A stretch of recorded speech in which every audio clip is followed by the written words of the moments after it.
History is written by victors, but it is haunted by what they could not explain.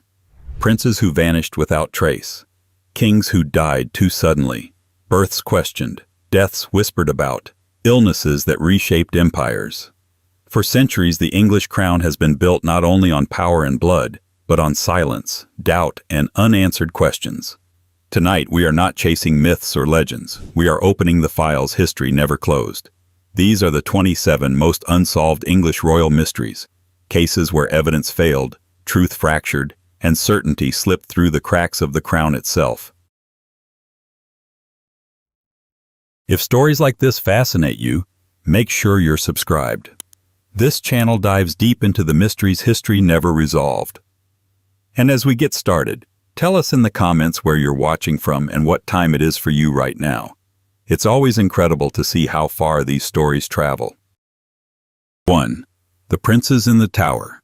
What happened to Edward V and Richard of York? 1483. In the summer of 1483, two boys stood at the center of England's political universe, not because of what they did, but because of who they were. Edward V was 12 years old, the crowned but not yet coronated son of Edward IV, and his younger brother Richard, Duke of York, was just 9.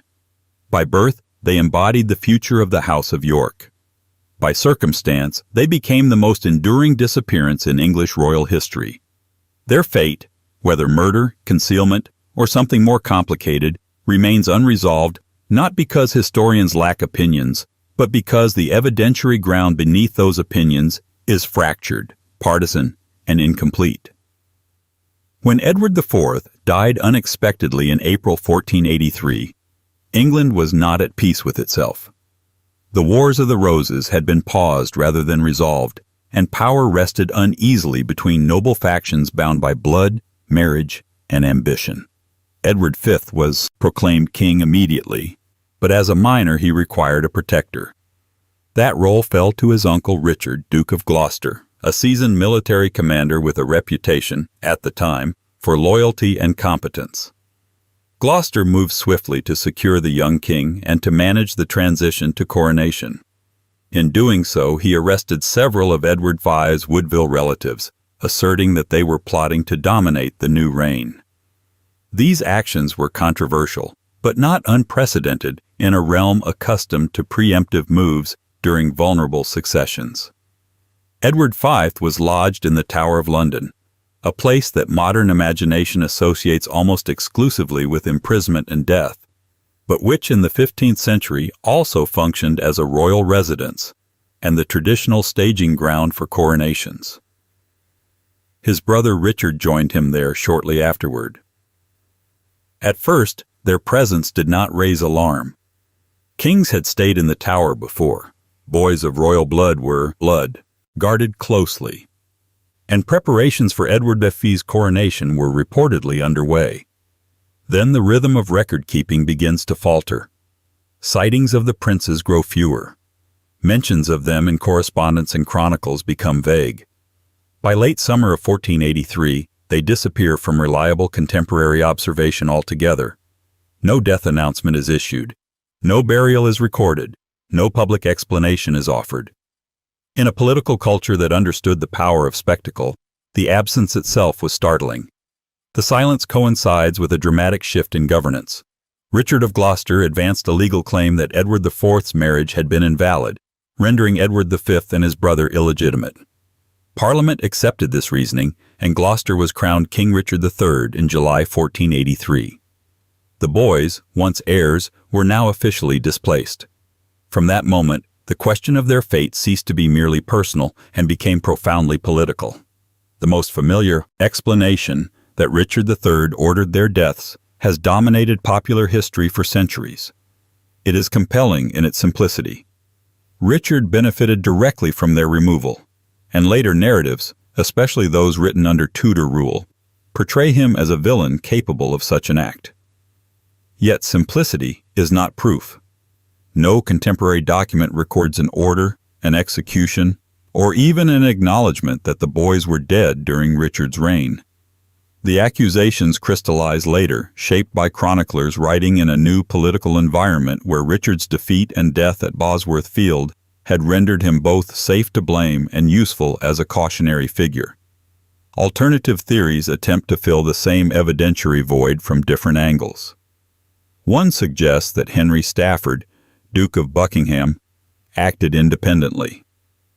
Buckingham was powerful, ambitious, and increasingly estranged from Richard III by late 1483. He later rebelled and was executed. The theory argues that Buckingham may have removed the princes either to curry favor or to destabilize Richard's regime. The problem here is not motive, many had motives, but mechanism. There is no direct evidence tying Buckingham to the boy's custody or fate, only inference built on political turbulence. Another line of argument shifts suspicion forward in time, to Henry Tudor, later Henry VII. After defeating Richard III in 1485, Henry had a clear incentive to eliminate rival Yorkist claimants. If the princes were alive at that point, their existence would have threatened the legitimacy of the new Tudor dynasty. Proponents of this theory note Henry's tight control over narrative, his marriage to Elizabeth of York, and his willingness to neutralize other Yorkist figures. Yet, this scenario requires the princes to have survived in secrecy for at least 2 years after their disappearance from view, without leaving a trace compelling enough to convince contemporaries. It also raises the question of why Richard III, a ruler facing rebellion, would have allowed living rivals to remain hidden rather than neutralized. Survival theories, though often dismissed, persist precisely because the historical record leaves room for them. Medieval Europe was not lacking in impostors or displaced princes, and later decades saw figures like Perkin Warbeck claimed to be Richard of York. While most historians regard these claims as politically engineered falsehoods, their very plausibility to contemporaries underscores how little was definitively known about the prince's fate. If certainty had existed, such claims would have collapsed immediately. Instead, they required effort, argument, and repression. At the heart of the mystery lies a methodological problem. Absence is not evidence, but it is not neutral either. The last confirmed sightings of the boys date to the summer of 1483. After that, historians must rely on silence, rumor, and retrospective accounts. Tudor-era writers had incentives to depict Richard III as a usurper who murdered his nephews. Yorkist sympathizers had reasons to hedge or remain quiet, and official records were shaped by regimes that succeeded one another through force. Each layer of narrative carries its own distortions. Compounding the difficulty is the lack of contemporaneous outrage. If 2 royal children had been publicly murdered, one might expect immediate and widespread reaction. Instead, political opposition to Richard III coalesced slowly and inconsistently.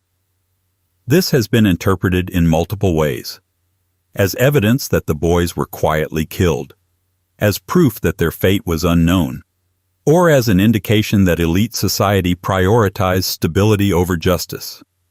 None of these interpretations can be decisively proven, but all illuminate a political culture in which the disappearance of heirs could be absorbed without clear resolution. Modern historians approach the case with caution precisely because it resists closure. Advances in archival scholarship have clarified context but not outcome. Legal records, correspondence, and financial accounts offer glimpses of movement and intention, yet stop short of revealing a final act. Even archaeology, often invoked as a potential savior of the mystery, has so far raised as many questions as it answers. What remains undeniable is the long shadow cast by the prince's disappearance. Richard III's reputation was shaped by it, becoming inseparable from the idea of child murder, whether or not the charge can be proven. The Tudors benefited from the ambiguity, using it to justify their seizure of power while avoiding the burden of demonstrating what had actually happened. English historical memory absorbed the story as a moral lesson about ambition and innocence, even as the factual basis remained unstable. The princes in the Tower endure not because their story is uniquely cruel, but because it sits at the intersection of power, legitimacy, and evidence. It exposes how fragile truth can be when records are controlled by victors, when witnesses are silent or dead, and when political necessity outweighs transparency. The mystery is not simply who killed the princes or whether they were killed at all, but how an entire system allowed two heirs to vanish without explanation and then transformed that vanishing into a weapon of historical narrative. And yet, for all the uncertainty in words and chronicles, there is another dimension to this case that continues to provoke debate. The physical question of whether the princes left remains behind it all. Nearly 2 centuries later, a discovery beneath the Tower of London seemed to promise answers, but instead opened a second mystery that may be just as unresolved and perhaps even more unsettling. 2. Are the princes in the tower bones really theirs? 1674 discovery, 1933 examination, modern testing debate. Nearly 200 years after Edward V and his brother vanished from view, the princes in the tower re-entered history, not through chronicles or rumor, but through bones, or rather, through bones believed to be theirs. This development did not resolve the original mystery. Instead, it created a second parallel one. Whether the physical remains long treated as those of the princes actually belong to them at all. That question has proven just as resistant to certainty as the disappearance itself, revealing how fragile evidence can be when discovered late, handled casually and interpreted through the expectations of its age. The story begins in 1674, during the reign of Charles II. Workmen carrying out renovations at the Tower of London reportedly uncovered a small wooden box beneath a staircase leading to the White Tower. Inside were the skeletal remains of 2 children. Almost immediately, the find was linked to the long-standing legend of the missing princes. The location seemed suggestive. The number of bodies matched expectations. And the discovery occurred in a cultural environment already primed to see the tower as the place where royal secrets went to die. Charles II ordered the bones to be removed and reinterred in Westminster Abbey, where they were placed in an urn labeled as the remains of Edward V and Richard, Duke of York. No forensic examination in the modern sense took place. There was no controlled archaeological excavation, no detailed recording of the burial context, and no attempt to establish identity beyond assumption and symbolism. In the 17th century, this was not negligence. It was normal. Archaeology as a scientific discipline did not yet exist, and royal decisions prioritized commemoration over investigation. For generations afterward, the matter was treated as settled. The princes had been found. The mystery, if not solved, had at least been given a physical anchor. But that confidence rested on surprisingly little. There was no proof that the bones came from the 15th century. There was no certainty that they belonged to brothers. There was no guarantee that the location of discovery had anything to do with events in 1483. The tower had been used for centuries as a residence, fortress, prison, and burial ground. Child remains were not unique to its grounds. The issue resurfaced dramatically in 1933 when permission was granted for a formal examination of the bones inside the Westminster Abbey urn. A team of anatomists studied the remains using the best methods available at the time. They concluded that the skeletons belonged to 2 children of approximately the correct ages for Edward V and his brother. They also noted congenital features that could suggest familial relation. To many observers, this seemed to confirm what tradition had long claimed. Yet even at the time, the examination had significant limitations. Forensic anthropology was still developing, and methods for aging skeletal remains were far less precise than today. The examiners worked with assumptions already in place, that these were the princes, and those assumptions inevitably shaped interpretation. There was no independent baseline comparison. No alternative identities were seriously explored, and crucially, no reliable chain of custody could be established between the 15th century and the moment of discovery in 1674. As historical methodology evolved, so did skepticism. Later scholars pointed out that the Tower of London contained multiple burial sites, some undocumented, spanning many centuries.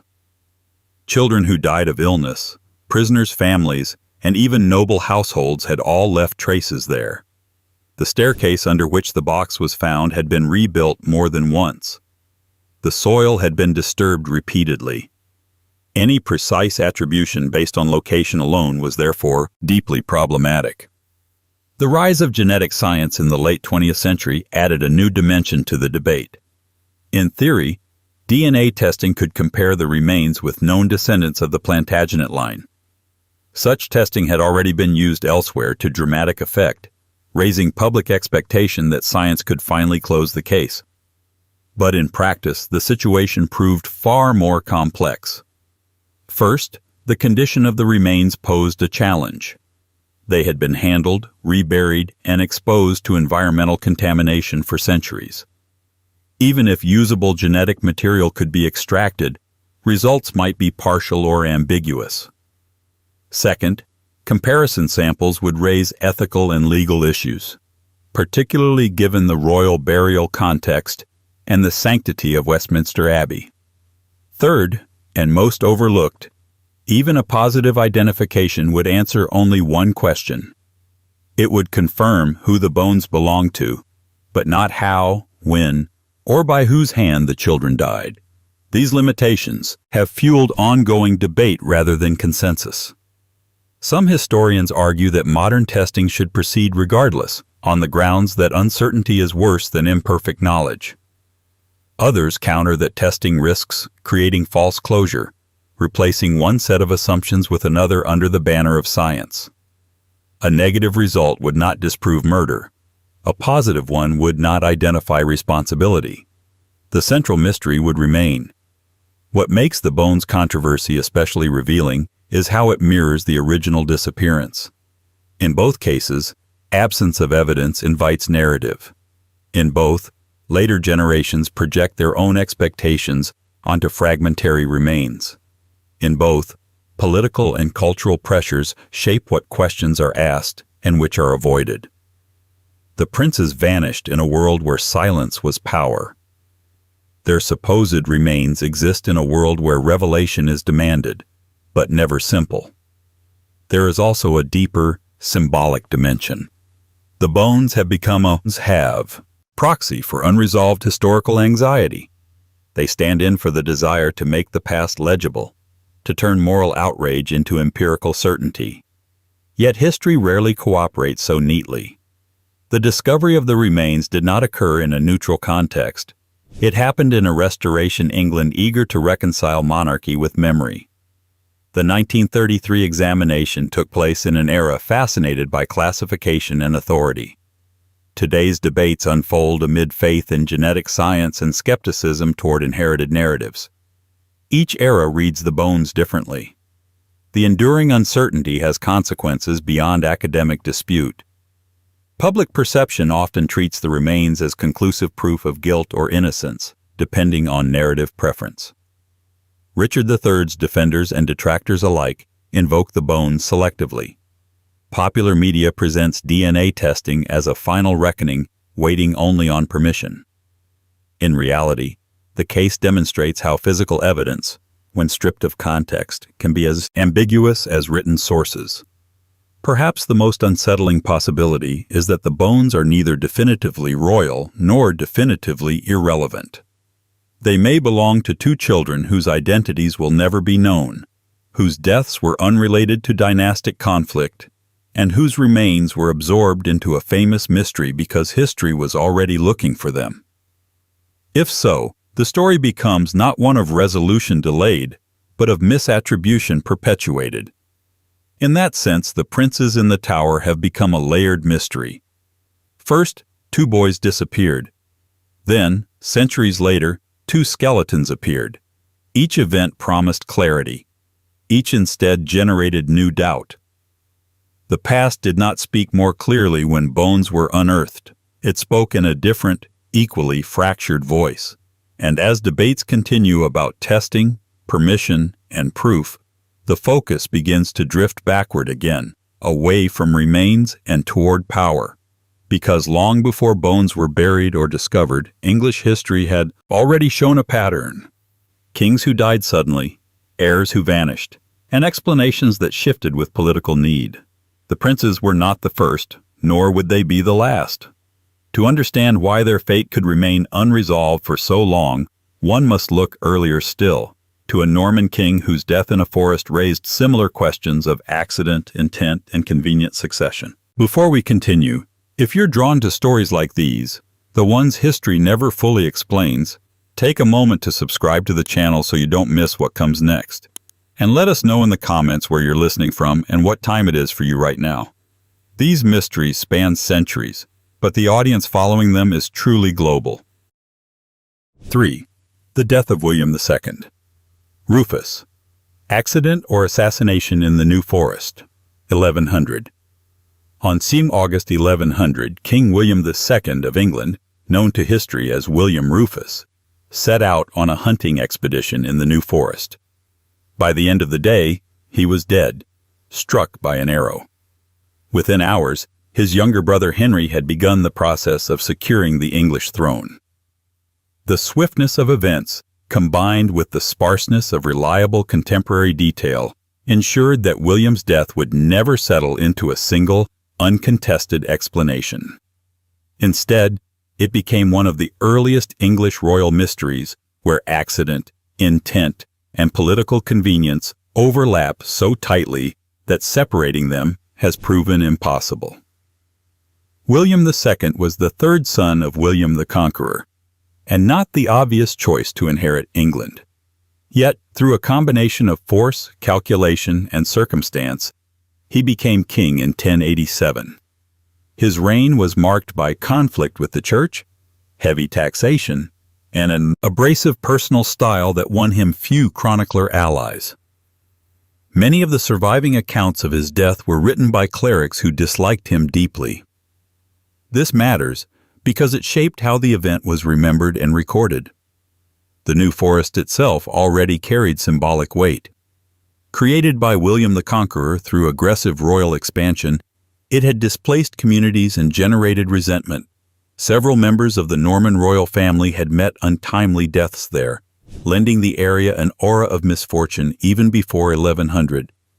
When Rufus died in the same landscape, it was almost inevitable that later writers would interpret the event as meaningful rather than random. The basic outline of what happened is deceptively simple. William was hunting deer with a small party of nobles. An arrow struck him, and he died shortly afterward. His body was reportedly transported by a local charcoal burner to Winchester, while the nobles dispersed. Henry, who had been present earlier in the day, rode directly to Winchester, secured the royal treasury, and arranged his coronation within days. Every element of that sequence has been scrutinized. The arrow itself is the first problem. Medieval hunting accidents were not unknown, but kings rarely died in them. The chroniclers disagree on who shot the arrow. Some name Walter Tyrrell, a Norman nobleman. Others avoid naming anyone. Tyrrell himself fled immediately to France, a fact that has been read either as evidence of guilt or as a rational response to the danger of being associated with a king's death, regardless of responsibility. Those who argue for accident point out that hunting with bows was dangerous, visibility was limited, and deer hunting involved rapid movement and split-second decisions. Oxford Reference and other major scholarly compendia still describe accident as the most probable explanation. There is no direct evidence of a plotted killing, no confession, and no contemporary accusation that led to prosecution. Yet, the accident explanation does not end the debate because political context refuses to stay silent. William II had enemies. His rule had alienated church leaders and some nobles. His policies had created resentment, and he had no legitimate heirs. His death removed a king and opened the path for a brother who had long been waiting in the wings. Henry's actions after the death are often cited as suspicious, not because they prove guilt, but because they demonstrate readiness. He was crowned King Henry III just 3 days later, a remarkable speed even by medieval standards. Supporters argue that this was necessary to prevent instability. Critics note that such preparedness implies anticipation, if not foreknowledge. The problem is that medieval political behavior is not diagnostic in the modern sense. A rapid grab for power does not necessarily indicate involvement in a predecessor's death. It often reflects a realistic understanding that hesitation could be fatal. Henry knew that. His older brother Robert Curthose, Duke of Normandy, had a stronger hereditary claim to England. Delay would have allowed rivals to organize. Speed was survival. The assassination theory, therefore, does not rest on proof, but on cumulative suspicion. Could someone have wanted William dead? Yes. Could the New Forest provide cover for a discreet killing? Possibly. Does Tyrell's disappearance raise questions? Certainly.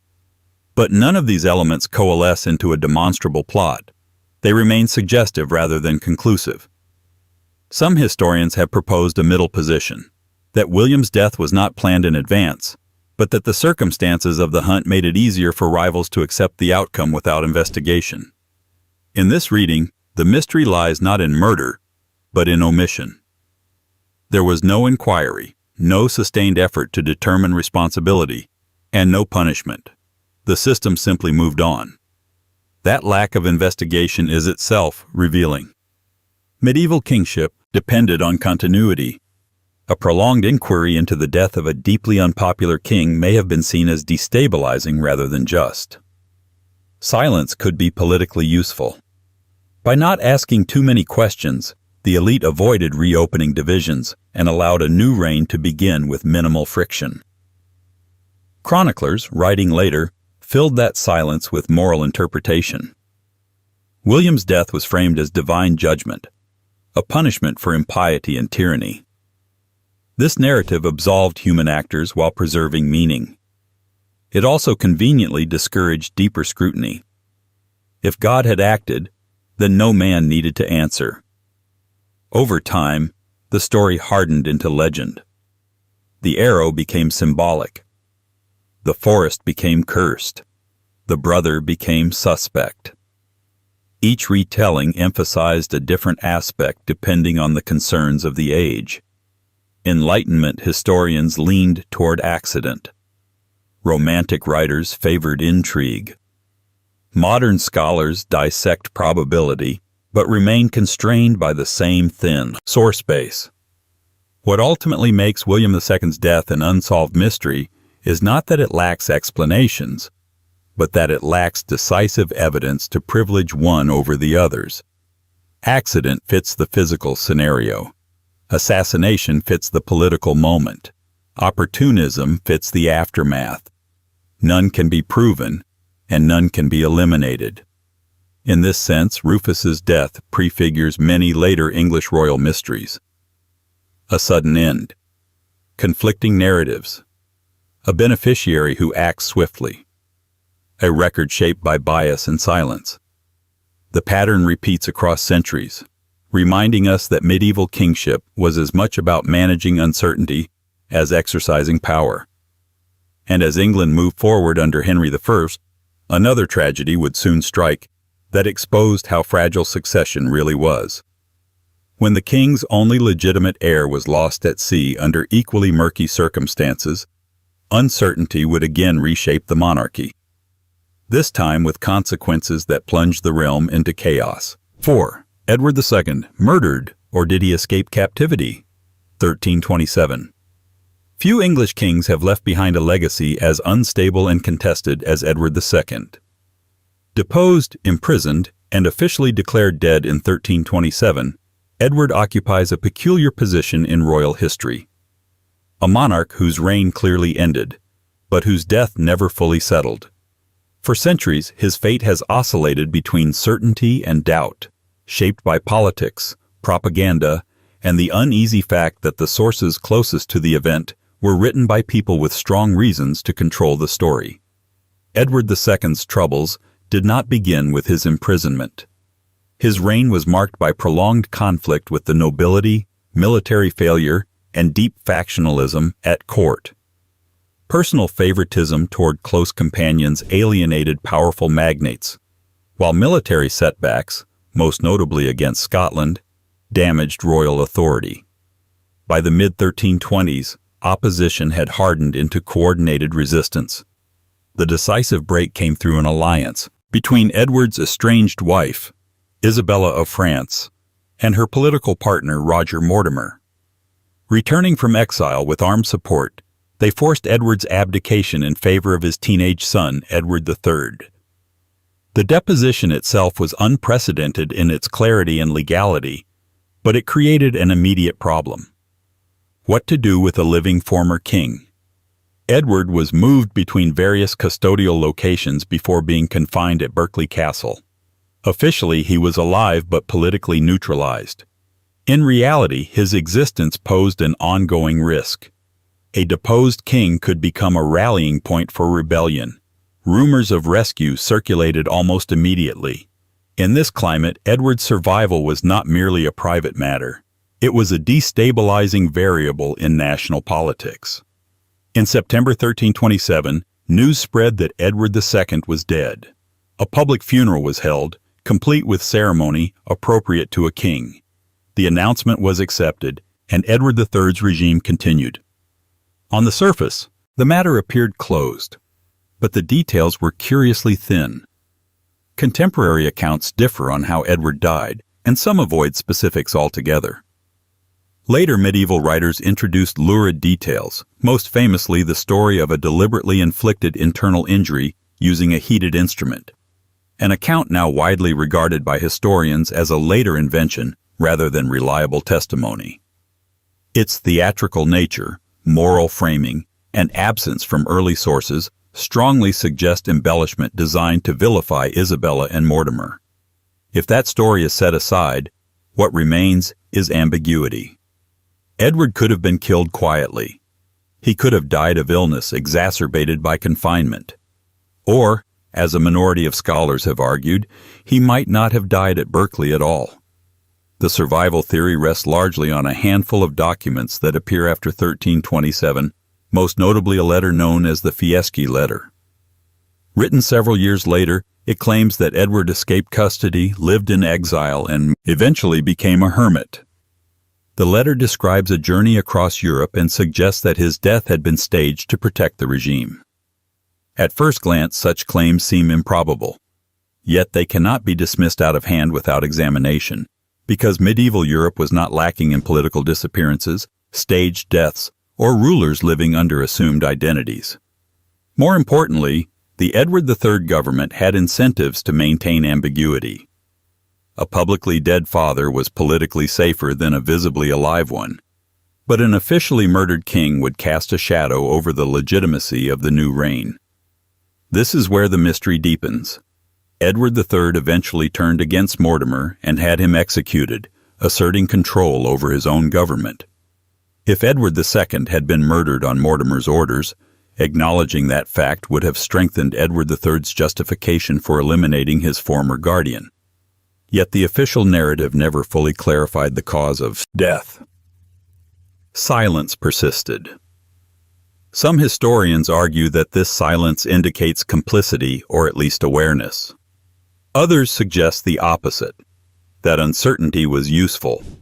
By neither confirming murder nor endorsing survival rumors, the regime avoided reopening questions that could undermine stability.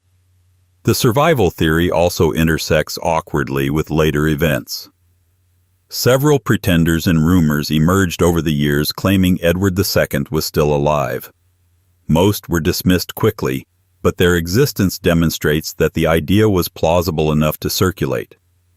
Plausibility does not equal truth, but it does highlight how incomplete the closure was. Critics of the survival hypothesis point out practical issues. Edward was closely guarded. Escape would have required cooperation from multiple actors. Living unnoticed for years as a former king would have been extraordinarily difficult, and no definitive physical evidence supports the claim. Yet critics of the murder narrative face their own difficulties. There is no contemporary record of an execution order, no named perpetrators, no eyewitness account, no administrative trace of a planned killing. Given the gravity of regicide, the absence of documentation is striking, even in a period when secrecy was common. This leaves historians with a spectrum of probability rather than a verdict. Most accept that Edward II died in custody, likely through deliberate action or neglect, sometime in 1327. But the exact circumstances remain unclear, and the survival theory persists not because it is strong, but because the official story is weak. Edward II's case illustrates how royal deaths can become epistemological problems rather than factual ones. The question is not simply what happened, but what could be safely said. Power determined narrative, and narrative constrained record. The long-term significance of Edward II's uncertain fate extends beyond his own life. His deposition set a precedent. If a king could be removed, imprisoned, and quietly eliminated, or possibly hidden, then monarchy was no longer inviolable. That lesson was absorbed by later generations, including kings who would face similar challenges. One of those kings was Edward II's grandson, Richard II. Like Edward, Richard would be deposed. Like Edward, he would be imprisoned. And like Edward, his death would be announced amid confusion, conflicting accounts, and rumors of survival. The unresolved questions surrounding Edward II did not fade with time. They resurfaced, reshaped, and repeated themselves, suggesting that England had entered an era where royal endings were no longer clean, public, or easily explained. 5. Richard II's end. Starvation, murder, or something else at Pontefract. 1400. When Richard II was deposed in 1399, England crossed a line it could never fully retreat from. A reigning, anointed king had been forced from the throne and replaced by a cousin who claimed necessity rather than divine right as his justification.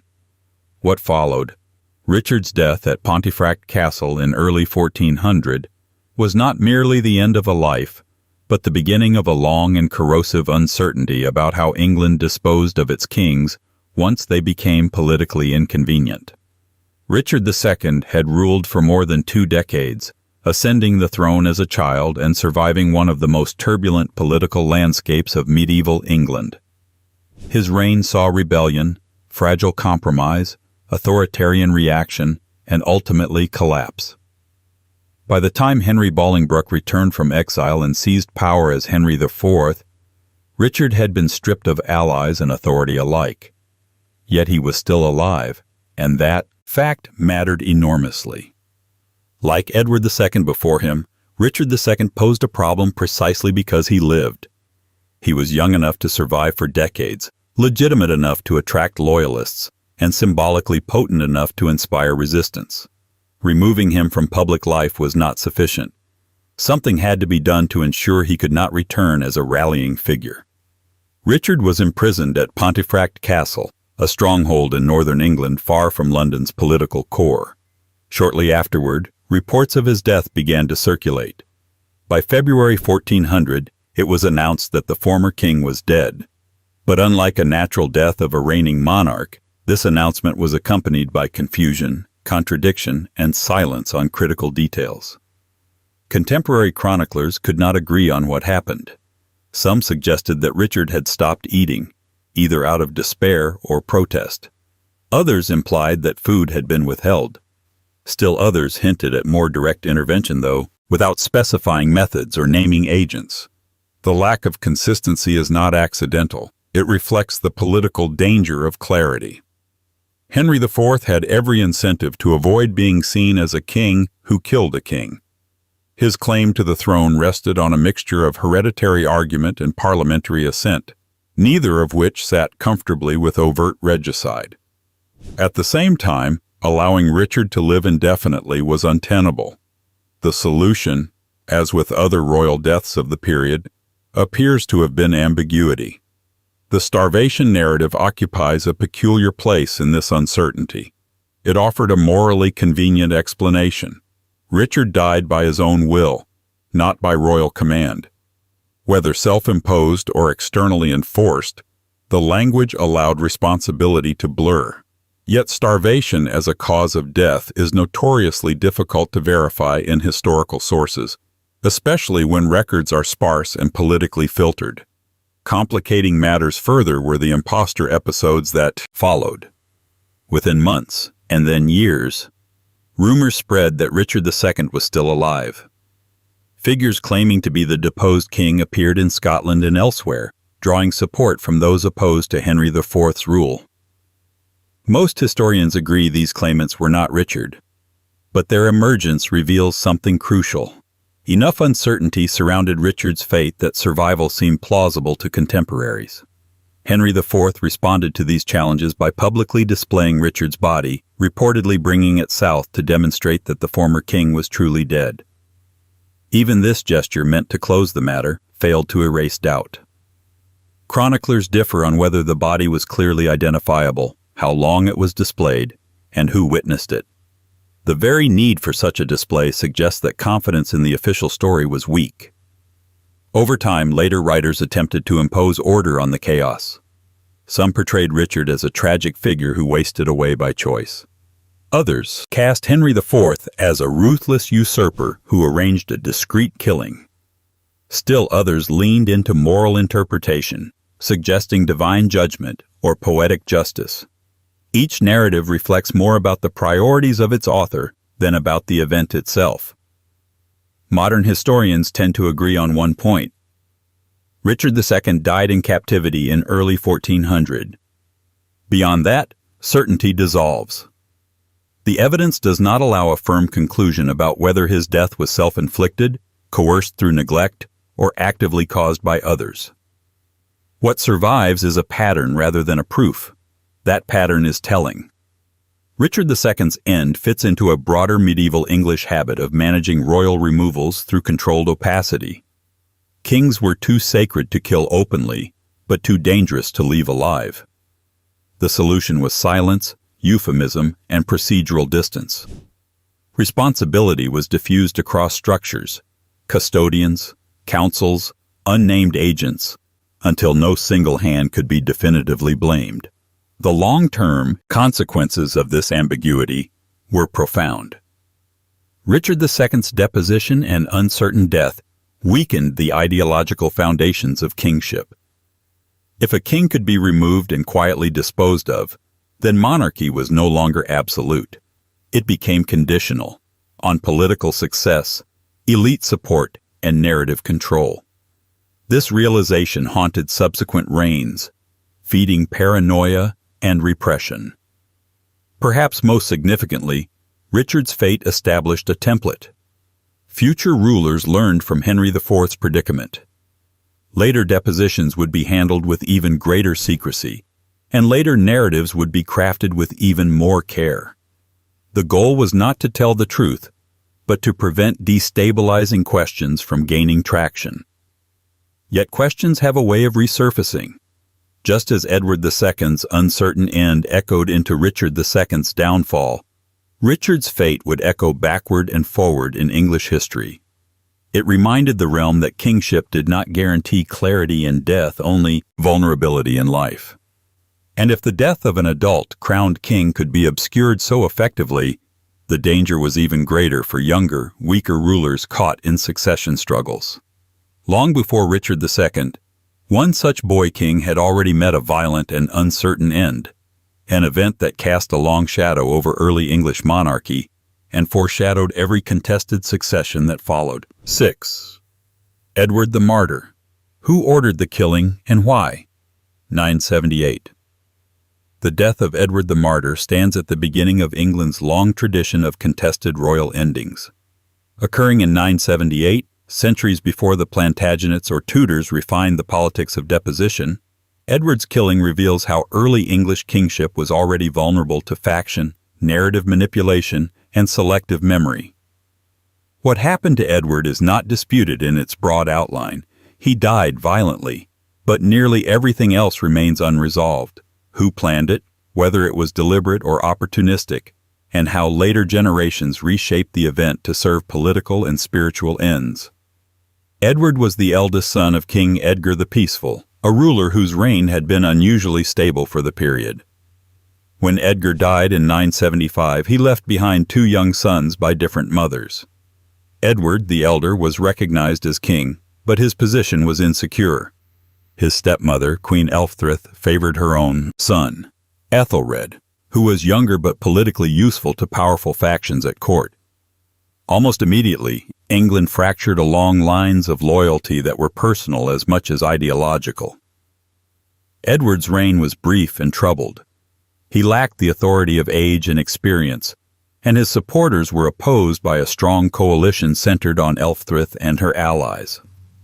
The sources from the period are thin and partisan, offering glimpses of tension rather than a coherent narrative. What is clear is that Edward's kingship was contested from the start, and that violence was never far from the surface. The event itself took place at Corfe, where Edward visited his stepmother and half-brother. According to near-contemporary accounts, Edward was attacked and fatally wounded shortly after arriving. The exact circumstances vary depending on the source. Some describe a sudden assault. Others imply betrayal under the guise of hospitality. None provide a detailed, neutral account, and none name a definitive planner. Queen Elfrith has often been placed at the center of suspicion. Later writers portrayed her as a scheming figure who orchestrated Edward's death to secure the throne for Ethelred. This narrative is powerful, but it is also shaped by hindsight. Ethelred's subsequent reign was deeply troubled, and chroniclers looking for origins of disaster found a convenient starting point in a murderous queen mother. Yet direct evidence of Elfrith's involvement is lacking. The accusations emerge gradually, not in the immediate aftermath, and are filtered through moralizing lenses. An alternative explanation emphasizes factional conflict rather than individual culpability. Under this view, Edward's death was the result of a broader struggle between noble groups competing for influence over the crown. Violence may have erupted without a single guiding hand, later simplified into a story of conspiracy. In an era where armed retainers and private power were common, such outcomes were not exceptional. There is also the possibility, uncomfortable but plausible, that Edward's death was not initially intended to have dynastic consequences. A violent encounter could have spiraled into fatality, after which political actors adapted quickly, framing the outcome to their advantage. The speed with which Ethelred was elevated suggests preparedness, but preparedness does not necessarily equal premeditation. What followed Edward's death is as revealing as the act itself. Almost immediately, narratives began to shift. Edward was remembered not simply as a king who died, but as a martyr. His death was imbued with religious significance, and he was venerated as a saint. Miracles were attributed to his remains, and his memory was cultivated through hagiography rather than political analysis. This transformation served multiple purposes. It sanctified Edward, placing him beyond ordinary political judgment. It also implicitly condemned those associated with his death without requiring legal proof. At the same time, it allowed Ethelred's reign to proceed under the shadow of guilt without directly challenging his legitimacy. The ambiguity was preserved, but moral responsibility was redistributed through religious narrative. For historians, this poses a challenge. Hagiographical sources are not designed to clarify events. They are designed to inspire reverence. Details are selected for symbolic value, not factual precision. As Edward's cult grew, the political context of his death receded, replaced by spiritual interpretation. By the time later chroniclers wrote more detailed accounts, they were drawing on traditions already shaped by sanctification. The result is a layered mystery. At its core is a violent death amid succession conflict. Around it are concentric rings of narrative: factional blame, royal propaganda, religious veneration, and retrospective moral judgment. Each layer obscures as much as it reveals. Modern historians generally agree that Edward was killed as a result of political rivalry, but they stop short of naming a single instigator with confidence. The evidence does not support certainty, and attempts to impose it risk repeating the biases of medieval writers. What remains is a recognition that early English monarchy was already entangled with secrecy and selective storytelling. Edward the Martyr's death had long-term consequences beyond the immediate succession. Ethelred's troubled reign, marked by external threats and internal instability, was repeatedly linked back to the circumstances of Edward's killing. Whether fair or not, the idea that illegitimacy and violence at the start of a reign invite disaster became a powerful historical lesson. Perhaps most importantly, Edward's fate established a pattern that would recur across English history. When a king dies under ambiguous circumstances, the explanation that survives is often the one that best serves those who come after. Truth becomes secondary to stability, and stability is maintained through narrative control rather than transparency. In Edward's case, that narrative control took the form of sanctity rather than silence. In later centuries, it would take other forms: legal fiction, official announcements, or quiet omission. But the underlying problem remained the same: how to move forward when the past cannot be cleanly explained. And just as Edward's body became an object of reverence rather than investigation, so too would the physical remains of other foundational figures become lost, scattered, or disputed. One of England's greatest kings would eventually face that fate, not through murder, but through centuries of upheaval that erased even the certainty of where he lay buried at all. 7. Where are Alfred the Great's remains? Post-1539. Alfred the Great is one of the few English kings whose legacy feels secure even when the material traces of his life are not. He is remembered as a lawgiver, defender, and architect of a more unified English realm. His reputation has survived intact across more than a millennium, and yet, paradoxically, no one can say with confidence where his physical remains are today, or whether they survive at all. This absence is not a minor antiquarian puzzle. It exposes how even the most foundational figures in English history can be erased at the material level by political, religious, and cultural upheaval. Alfred died in 899 and was initially buried at Winchester, then the political and spiritual heart of Wessex. Contemporary and near-contemporary sources agree on this much. What they do not provide is the kind of detailed burial record that modern archaeology depends upon. Royal burials in the early medieval period were marked by ritual and memory, not by durable documentation. The assumption was permanence. No one imagined that centuries later, the ground itself would be reworked repeatedly by forces far beyond the control of those who laid the king to rest. Alfred's burial history almost immediately became complicated. His remains were moved more than once in the decades following his death, likely in connection with the foundation of the new minster at Winchester. Such translations were common and carried symbolic weight, reinforcing dynastic continuity and sanctity. Each movement, however, increased the risk of confusion, misidentification, and loss. Over time, memory substituted for certainty. The real rupture came in the 16th century, during the dissolution of the monasteries under Henry VIII. Religious houses were dismantled, their lands redistributed, their buildings stripped or destroyed. Tombs were opened, disturbed, or discarded. Bones were moved without record, sometimes reverently, sometimes carelessly, sometimes opportunistically. The goal was not preservation, but transformation of religious and political authority. Winchester was no exception. Monastic sites associated with Alfred were dissolved, rebuilt, or repurposed. Over the centuries that followed, construction projects repeatedly disturbed burial grounds. Stones were reused, earth was shifted, context was lost. By the time antiquarians began asking serious questions about Alfred's remains, the original burial landscape had been irrevocably altered. In the 19th and 20th centuries, several discoveries were claimed as possible remains of Alfred the Great. Each sparked interest, debate, and eventually doubt.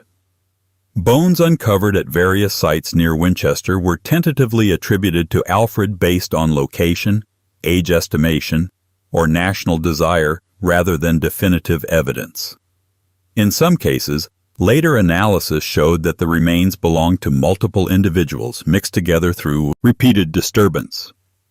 One particularly controversial case involved remains discovered at Hyde Abbey, long associated with Alfred's later burial. Initial enthusiasm gave way to skepticism as it became clear that the archaeological context had been compromised. Without a clear, uninterrupted chain linking bones to a specific burial event in 899, Attribution remained speculative. Scientific testing could narrow possibilities, but it could not recreate lost context. What makes Alfred's case distinctive is not simply the uncertainty, but the contrast between symbolic presence and physical absence. Alfred's laws, reforms, and military responses to invasion are preserved in texts and institutions. His image is fixed in national memory. Yet his body, the most basic anchor of historical identity, has slipped beyond reach. This raises uncomfortable questions about how history is preserved and what is lost. Alfred was not a marginal figure. If even his remains could be scattered, misidentified, or destroyed, what does that imply for lesser-known kings, nobles, or ordinary people whose traces were far more fragile? The answer is sobering. Much of the early medieval past survives only because later generations chose to remember it, not because the evidence endured intact. The desire to find Alfred has sometimes risked repeating the mistakes that caused the loss in the first place. National pride and symbolic hunger can pressure scholars to declare certainty where none exists. Modern archaeology, at its best, resists this temptation. Increasingly, historians and archaeologists acknowledge that not knowing may be the most honest conclusion. There is also an ethical dimension. Human remains are not simply artifacts. They carry cultural, religious, and moral weight. Calls to exhume, test, or reassign royal bones must balance scholarly curiosity against respect for the dead and the communities connected to them. In Alfred's case, the lack of clear candidates has largely prevented intrusive investigation, leaving the mystery unresolved but undisturbed. Alfred's missing remains also highlight a shift in how royal memory functions. Early English kings were remembered through lineage and story. Later monarchs would be remembered through monuments, effigies, and preserved tombs. Alfred stands at the threshold between these worlds. He is foundational enough to be revered, but early enough to be physically lost. The long-term significance of this absence lies in what it reveals about continuity and rupture. English monarchy often presents itself as an unbroken chain, linking modern rulers to ancient predecessors. Alfred's story complicates that image. The chain survives conceptually, but not materially. The ground beneath it has been broken, rebuilt, and broken again. In that sense, Alfred's missing remains are not an anomaly, but a warning. They remind us that history does not preserve itself. It is curated, disrupted, and sometimes erased by forces that have little interest in posterity. Kings can become ideas while their bodies vanish. And as England moved beyond the age of Alfred, it would face a different kind of loss, one not caused by centuries of erosion, but by a single night of catastrophe at sea. The disappearance of a king's body is one thing. The sudden loss of an entire generation of heirs is another. When Henry I's only legitimate son drowned with the White Ship, uncertainty would once again reshape the monarchy, this time with consequences that plunged the realm into open crisis. 8. The White Ship disaster. Accident, negligence, or sabotage. 1120. On the night of 25 November 1120, a single maritime catastrophe altered the course of English history. The White Ship, a sleek and newly built vessel, struck a submerged rock shortly after leaving the Norman port of Barfleur and sank rapidly. Almost everyone on board perished. Among the dead was William Adelin, the only legitimate son and heir of King Henry I. The immediate cause of the disaster seemed clear enough, yet the deeper question, whether it was simply an accident born of recklessness or something more deliberate, has never fully settled. The context matters. Henry III had spent years consolidating power after a contested succession. By 1120, his authority was relatively secure, but it rested on a fragile foundation: a single legitimate male heir. William Adelin was not merely a prince. He was the future of the Norman dynasty in England. His survival underpinned political stability, alliances, and long-term planning. His death removed that certainty in an instant. Contemporary chroniclers describe a night marked by celebration and poor judgment. The ship's crew, reportedly confident in their skill and eager to demonstrate speed, set out late. Accounts emphasize drinking, bravado, and disregard for caution. The white ship struck a rock it should have avoided, water flooded in, and panic followed. William Adelin initially escaped the sinking vessel but turned back, reportedly to help others, and was lost in the chaos. For many historians, this narrative remains sufficient. Maritime accidents were common, and the combination of darkness, haste, and miscalculation provides a plausible explanation. The moral tone of the sources, warning against excess and pride, fits medieval chronicling habits. Yet moral lessons are not the same as factual clarity, and the political stakes of the disaster invite closer scrutiny. The negligence theory goes beyond simple accident. It suggests that while no one intended disaster, the culture surrounding the voyage made it almost inevitable. Royal privilege encouraged risk-taking. Deference discouraged challenge. If crew or passengers recognized danger, they may have felt unable to intervene. In this reading, responsibility is diffuse, embedded in social hierarchy rather than individual malice. Sabotage, however, has never entirely disappeared from discussion. The logic is straightforward. Removing William Adelin dramatically altered the succession.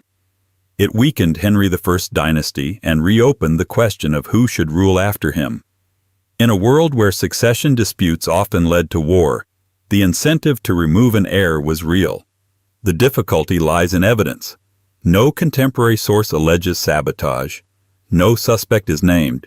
No motive is linked to a specific actor in a way that withstands scrutiny. Some historians argue that the absence of accusation is itself significant. If sabotage were suspected, even vaguely, rumors might have surfaced. Medieval societies were not shy about attributing disaster to conspiracy when it suited them. The silence may indicate that contemporaries accepted accident as explanation. Alternatively, it may reflect a reluctance to speculate publicly about a disaster implicating royal authority. Henry I's response adds another layer. The king was reportedly devastated by the loss, retreating into grief. Yet politically, he acted decisively. He attempted to secure the succession through his daughter, Matilda, compelling nobles to swear allegiance to her as heir. This was unprecedented and controversial. It suggests that Henry recognized the magnitude of the crisis immediately, but it does not clarify whether he suspected foul play. His actions were consistent with a ruler responding to catastrophe, not necessarily uncovering conspiracy. The long-term consequences of the White Ship disaster are undisputed. Without William Adelin, Henry VIII lacked a clear male successor. When Henry died in 1135, his designated heir Matilda was bypassed by Stephen of Blois, triggering a prolonged civil war known as the Anarchy. That conflict reshaped English governance, weakened central authority, and left lasting scars on the political landscape. This outcome has encouraged retrospective suspicion. When an event has such enormous consequences, it is tempting to see design where there may have been only chance. Yet historians must resist equating impact with intent. The White Ship disaster demonstrates how accidents can be historically decisive without being historically engineered. Still, uncertainty persists because maritime evidence is inherently elusive. There are no wreck remains to examine, no logs to consult, no neutral witnesses. What survives are narratives filtered through time, ideology, and grief. The story is told to explain loss, not to investigate cause. That distinction matters. The White Ship also highlights how royal safety was managed, or mismanaged, in the medieval world. Kings and heirs traveled frequently, often with limited protection by modern standards. Risk was normalized. The assumption that royal lives were inviolable did not translate into consistent precaution. In this environment, disaster required no conspiracy to occur, only a lapse. Yet the question lingers because the stakes were so high. William Adelin's death was not merely personal. It was systemic. It destabilized succession, altered alliances, and set England on a path toward conflict. Whether by chance or design, the result was the same. The monarchy learned once again that its future could hinge on a single moment beyond easy explanation. In that sense, the White Ship belongs firmly among England's unsolved royal mysteries, not because historians lack explanations, but because they cannot conclusively privilege one. Accident fits the evidence. Negligence fits the context. Sabotage fits the consequence.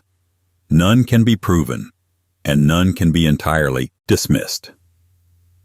And as England moved from maritime disaster to political upheaval, the crown soon faced another sudden royal death, this time on land, amid illness, rumor, and moral judgment.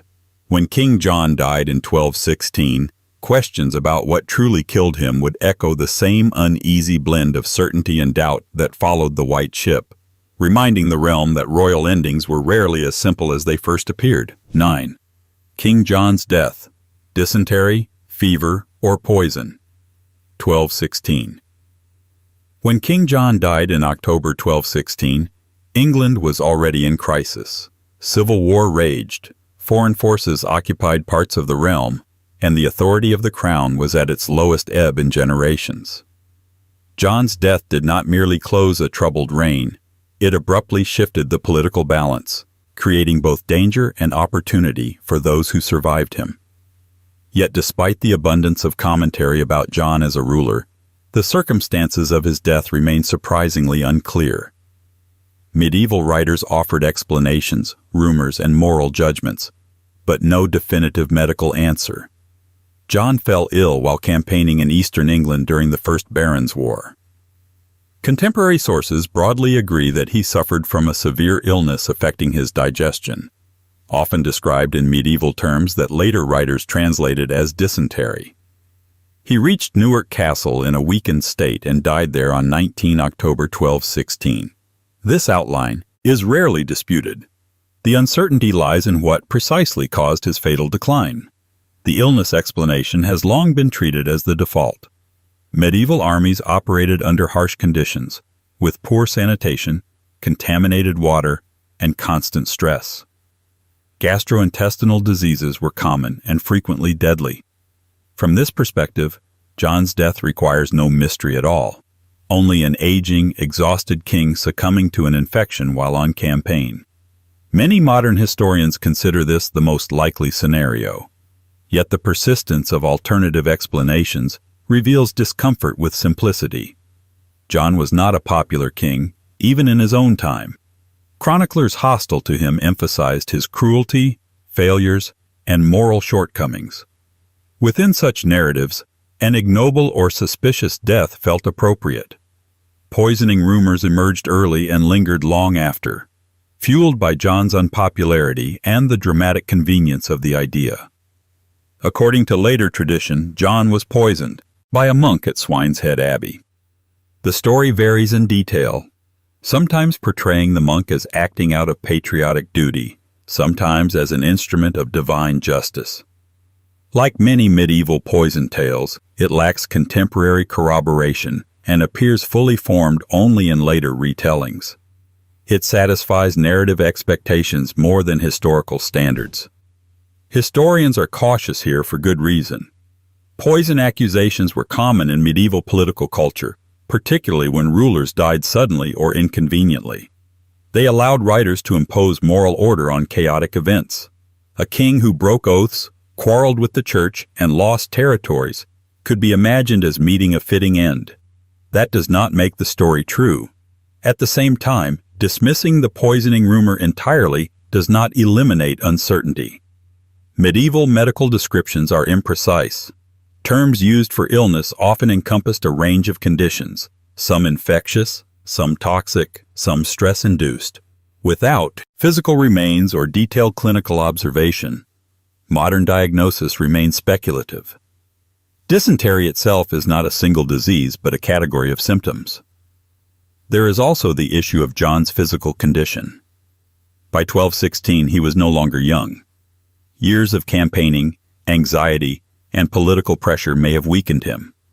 Some accounts suggest his illness worsened rapidly, while others imply a more prolonged decline. The variability in descriptions leaves room for interpretation, though not for certainty. The political context complicates matters further. John's death came at a moment when his enemies might have benefited from his removal, but so might his supporters. The baronial rebels were fighting him, but they were also divided. The French Prince Louis had been invited to claim the English throne, and John's death did not automatically resolve the conflict in favor of any single faction. In fact, it created a vacuum that could easily have worsened instability. This weakens the incentive-based argument for assassination. Unlike some other royal deaths, John's demise did not immediately consolidate power for a clear successor. His 9-year-old son, Henry III, inherited a fragile crown that required careful management. Those who might have wished John gone had no guarantee that his death would produce a favorable outcome. Henry III's accession suggests that John's death was treated as natural rather than suspicious by those closest to power. There was no immediate purge, no investigation, no attempt to exploit a murder narrative. Instead, royal authority was preserved through continuity and compromise. Magna Carta was reissued, rebels were reconciled, and stability was gradually restored. This response aligns more closely with illness than with assassination. Still, the poison story persisted, particularly in later centuries when John's reputation hardened into caricature. Victorian historians and popular writers repeated the tale with varying degrees of skepticism, often using it to dramatize a reign already rich in controversy. Over time, the story became part of John's myth rather than his medical record. What remains unresolved is not whether John was poisoned, but whether the available evidence allows us to exclude that possibility entirely. The answer, frustratingly, is no. Medieval documentation rarely allows such certainty. At the same time, the absence of credible contemporary accusation makes poisoning unlikely rather than merely unproven. King John's death exemplifies a recurring pattern in English royal history. When a ruler dies at a moment of political tension, explanation becomes narrative rather than diagnosis. Illness is reframed as judgment. Coincidence is reshaped into intention. The truth, if it survives at all, is buried beneath layers of interpretation. In the end, John's death mattered less for how it happened than for what it allowed. His passing removed a deeply polarizing figure and made compromise possible. The mystery of his illness remains, but its significance lies in how it illustrates the limits of historical certainty, especially when moral judgment and political consequence intertwine. And as John's reign ended amid rumor and speculation, another mystery emerged almost immediately in its wake. During his final campaign, part of the royal household's property vanished beneath tidal waters, giving rise to one of England's most enduring legends of lost treasure, an episode where exaggeration, administrative silence, and historical imagination blurred the line between fact and myth. 10. The fate of Henry III's lost treasures in the wash. 1216. How much was really lost, and what was it? As King John's life drew to a close in 1216, another story took shape alongside his illness, one that would outlive him by centuries. According to chroniclers, part of the royal baggage train was lost while crossing the tidal flats of the Wash, a vast and treacherous estuarine area on England's eastern coast. Over time, this episode hardened into legend, the king's crown jewels swallowed by the sea, irretrievably lost. Yet when the administrative records are examined more closely, the truth becomes far less clear. What was lost, how much vanished, and whether anything of real symbolic value went down with the tide remain unresolved questions. The basic outline is agreed upon. In October 1216, King John was moving his forces through eastern England during the First Barons' War. The region was difficult terrain, and the Wash was notorious for shifting sands, fast tides, and unpredictable channels. Part of the royal baggage train, wagons carrying supplies, records, and valuables, attempted to cross and was overtaken by the incoming tide. Goods were lost. Men and animals struggled. The king himself avoided the crossing, taking a longer route. From this modest core, the legend expanded rapidly. Chroniclers spoke of treasure being swallowed by the sea, a term that invited imagination. Later writers translated this into crown jewels, regalia, and symbols of kingship. The image was irresistible, an unpopular king losing his ill-gotten wealth to the forces of nature as a form of poetic justice. But medieval terminology complicates interpretation. Treasure did not necessarily mean ceremonial jewels. It often referred to coinage, plate, official seals, documents, or movable wealth used to fund governance and war. The royal baggage train was as much an administrative apparatus as a store of luxury items. Losing it would have been serious, but not necessarily catastrophic. Surviving financial records suggest that while losses occurred, they were not total. The English crown continued to function. Payments were made, seals were used. The machinery of government did not grind to a halt. This strongly implies that core regalia, crown, scepter, and other essential symbols, were not lost in the wash. If they had been, the disruption would have been unmistakable. Why then did the legend grow? Part of the answer lies in narrative convenience. John's reign was already framed as a moral failure by hostile chroniclers. A dramatic loss of treasure fit neatly into that story. It also provided a tangible symbol for abstract failures: misrule, greed, and divine disfavor. In this sense, the Wash episode became a moral allegory rather than a factual account. There is also the issue of incomplete documentation. Administrative records from the period are fragmentary, particularly during wartime.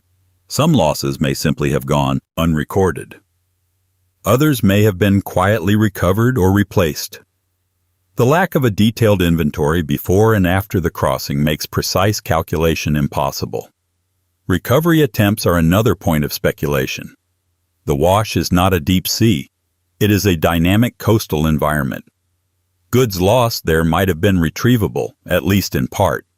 Yet no clear record of systematic recovery survives. This absence does not prove that nothing was recovered, only that any such efforts were not memorialized in surviving texts. Modern treasure hunters have occasionally claimed that significant royal wealth remains buried beneath the sands, waiting to be found. These claims, while imaginative, rest on shaky foundations. The Wash's geology is constantly changing. Even if valuable items were lost, centuries of tidal movement would have scattered or destroyed much of the material. Archaeological recovery would be extraordinarily difficult, and identification would be even harder. What remains unresolved is not whether something was lost, clearly it was, but whether what was lost matched later descriptions. The balance of evidence suggests exaggeration rather than total loss. The story grew in the telling, shaped by political hostility and the human tendency to prefer dramatic endings to mundane explanations. The long-term significance of the Wash episode lies less in material loss than in symbolic impact. It reinforced the idea of John as a failed king, undone by both enemies and environment. It also illustrates how logistical mishaps can be transformed into moral narratives that persist long after their factual basis has eroded. In historical terms, the episode also highlights the fragility of medieval governance. Kings depended on mobile households, traveling administrations, and physical records. Losing wagons mattered. Even partial loss could disrupt operations. Yet the crown adapted, demonstrating resilience despite the legend of catastrophe. The Wash story occupies a space between fact and myth. It is grounded in a real event, but inflated by interpretation. Like many royal mysteries, it resists precise resolution because the evidence was never designed to answer the questions later generations would ask. Chroniclers wrote to explain meaning, not to preserve data. In that sense, the fate of the lost treasure mirrors other unsolved episodes in English royal history. The uncertainty persists not because nothing happened, but because what happened was later reshaped to serve narrative needs. The sea did not simply take objects, it took clarity. And as England moved beyond John's troubled reign, the monarchy soon faced another sudden royal death. This time not amid rumor of poison or loss at sea, but from illness on foreign soil. When Henry V died unexpectedly in 1422, the question would not be whether he was gone, but what exactly had brought down a warrior king at the height of his power. 11. Henry V's sudden death. What illness actually killed him? 1422. Henry V's death in August 1422 shocked contemporaries precisely because it seemed to contradict everything his reign projected. He was young, militarily successful, and at the peak of his authority in France. Only 2 years earlier, the Treaty of Troyes had recognized him as heir to the French throne, and his marriage to Catherine of Valois had bound the future of two kingdoms together. When news spread that he had died at the age of 35, the question was not whether he was gone, but how a king so formidable could be brought down so abruptly. The broad outline of events is clear. Henry fell ill while campaigning in France during the prolonged siege of Meaux. He was weakened enough to be transported to Vincennes, where he died on 31 August 1422. Contemporary accounts describe a severe illness, but they lack the detail required for a precise diagnosis. Later generations would attempt to fill that gap, proposing explanations that range from straightforward infection to more complex interpretations shaped by the realities of medieval warfare. The most commonly cited cause is dysentery, or a related enteric infection. This diagnosis fits the context well. Medieval sieges were notorious breeding grounds for disease. Crowded conditions, contaminated water, inadequate sanitation, and constant stress created an environment where gastrointestinal illnesses could spread rapidly and become fatal. Henry had spent months in such conditions, and there is no reason to assume he was immune. Other medical historians have suggested camp fever, a catch-all term used in later periods for illnesses associated with military encampments. This category could include typhoid, typhus, or other febrile infections common in early modern warfare. The difficulty lies in the language of medieval sources. Symptoms are often described vaguely, with little distinction between different kinds of fever or infection. Without physical remains or clinical observation, certainty is impossible. What complicates the picture is Henry's previous health. Some sources imply that he had experienced illness during earlier campaigns, possibly weakening his constitution over time. Others emphasize his vigor and endurance, portraying his death as a sudden reversal rather than the culmination of decline. These differing portrayals reflect not just medical uncertainty, but narrative choice. Chroniclers who admired Henry emphasized the shock of his death. Those less inclined to hero worship allowed for the possibility of accumulated strain. Poisoning theories occasionally surface in popular retellings, but they lack serious historical support. There is no contemporary accusation, no named suspect, and no clear motive that would have made such an act politically advantageous. Henry's death did not immediately benefit a rival claimant. Instead, it plunged both England and France into uncertainty. His infant son, Henry VI, inherited a dual crown in name but not in capacity, setting the stage for prolonged instability. From a political standpoint, Henry V's death was disruptive rather than convenient. The response of the English government also points toward natural causes. There was no investigation, no attempt to assign blame, and no effort to suppress rumors of wrongdoing. The focus shifted immediately to managing succession and maintaining control in France. Such behavior is consistent with a ruler dying of illness, not with a suspicious or violent end that required containment. Nevertheless, the mystery persists because medieval medicine resists modern classification. Dysentery itself is not a single disease, but a syndrome with multiple causes. Some infections progress rapidly, others linger. Without a detailed symptom record, historians must infer from context rather than evidence. This leaves room for debate without offering resolution. Henry's death also illustrates how royal narratives shape memory. His reign was later idealized as a high point of English kingship, a moment of unity and triumph. Against that backdrop, a mundane explanation, illness contracted in a siege camp, can feel unsatisfying. There is a temptation to look for something extraordinary to match the scale of his achievements. Yet history does not always oblige symbolism. The long-term consequences of Henry V's death are beyond dispute. His passing left England governed by regents, his French conquest vulnerable, and his son burdened with expectations he could never meet. The collapse of Lancastrian authority in France, the internal divisions that followed, and eventually the Wars of the Roses, all trace part of their origin to that moment in 1422. In this sense, Henry's death is a reminder that even the most successful reigns can hinge on biological chance. Kings who survive battlefields could be undone by microbes. Military genius offered no protection against disease, and the structures of monarchy were only as stable as the health of those who embodied them.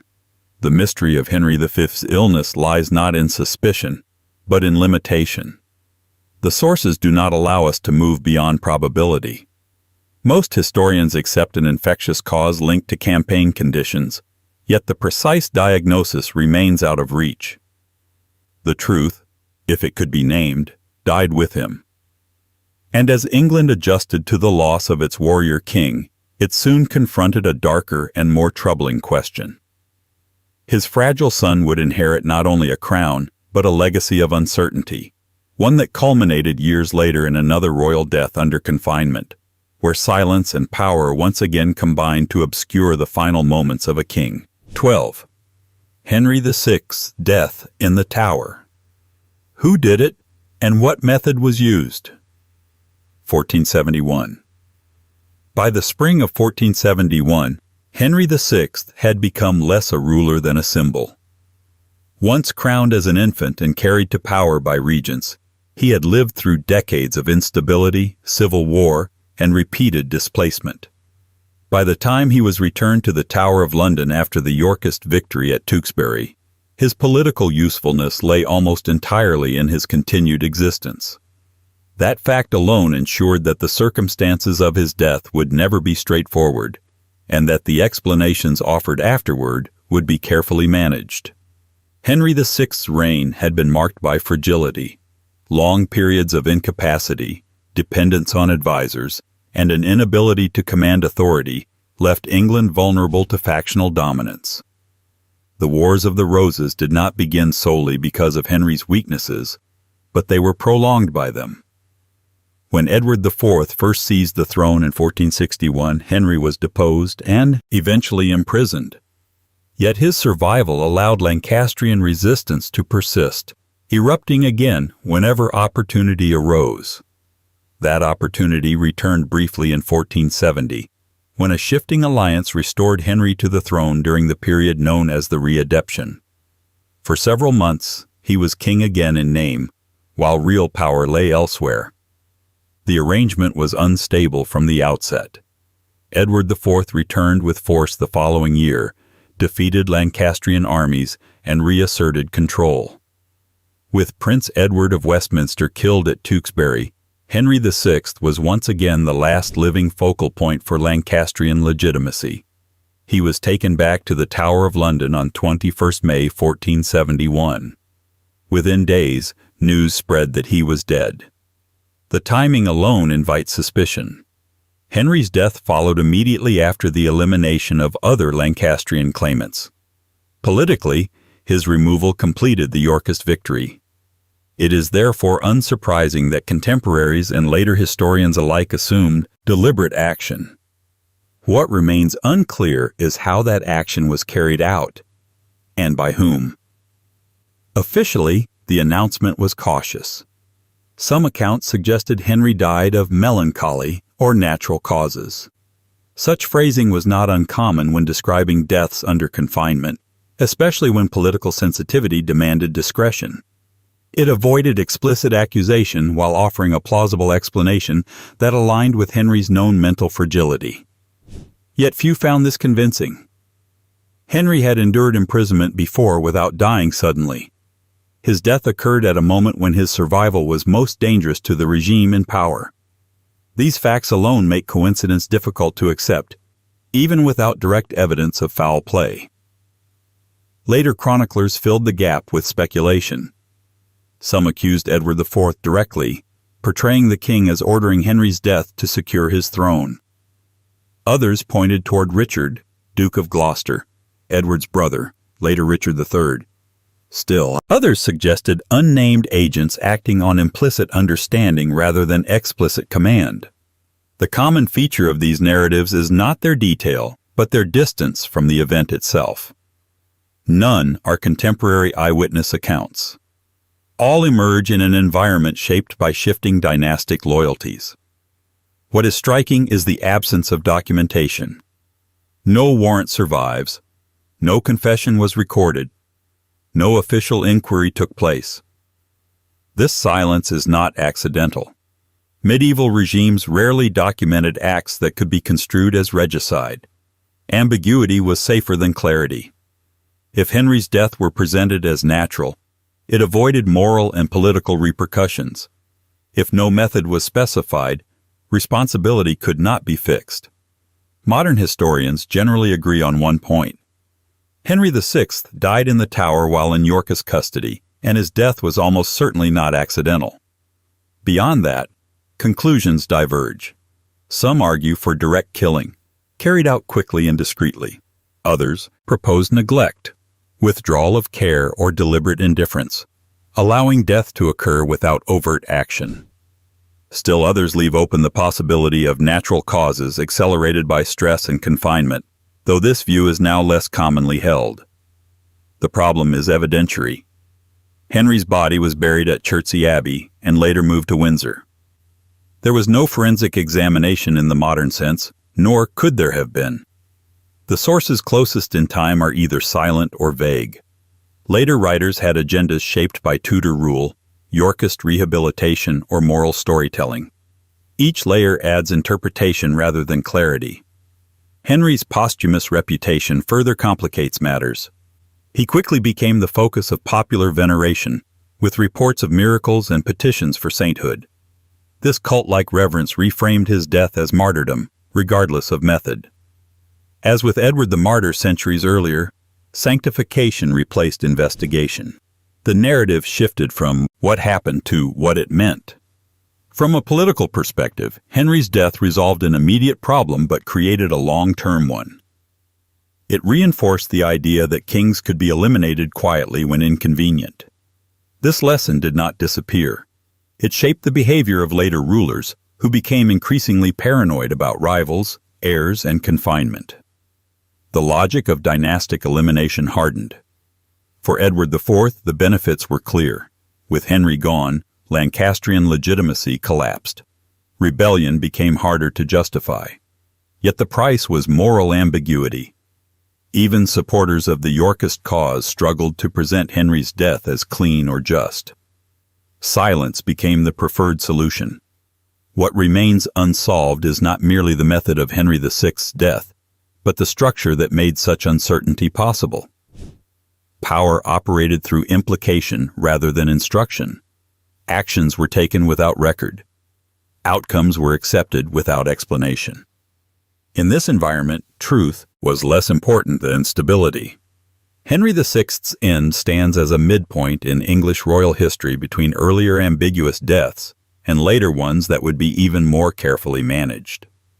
It demonstrates how a king could die without a narrative, how absence of detail could itself be a strategy, and how later generations would be left arguing over fragments. And yet Henry's death was not the last sudden royal ending of that decade. Just 12 years later, another king would die unexpectedly, triggering one of the most famous succession crises in English history. Edward IV's abrupt death in 1483 would reopen every unresolved question about power, legitimacy, and disappearance, and set the stage for the mystery that began this entire sequence. 13. Edward IV's abrupt death, 1483. Natural illness or political poisoning? Edward IV's death in April 1483 arrived with disorienting speed. At just 40 years old, the king was still actively governing, still commanding loyalty, and still projecting stability after years of civil war. Within weeks of his passing, that stability collapsed entirely. A child king replaced him. Factions resurfaced, arrests followed, and within months the monarchy itself changed hands.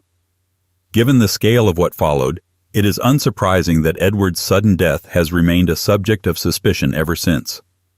The basic facts are sparse but consistent. Edward IV fell ill in late March or early April 1483 and died on 9th April. The illness was short. No prolonged decline was recorded. There was no public expectation of death. Chroniclers describe a rapid deterioration rather than a long struggle.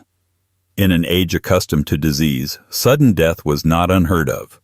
But when it struck a powerful king, at a moment of political tension, questions naturally followed. Edward IV had ruled since 1461, with a brief interruption during the redemption of Henry VI. By 1483, he had restored Yorkist dominance and neutralized most serious opposition. His marriage to Elizabeth Woodville, once controversial, had produced male heirs. His authority appeared secure. That sense of security makes his death feel anomalous, as though it interrupted a narrative that was not supposed to end there. Contemporary explanations lean toward natural causes. Some sources suggest a fever or internal illness. Others hint at complications arising from Edward's physical condition. He was known to enjoy food, drink, and a vigorous lifestyle, and some later writers speculated about underlying health problems.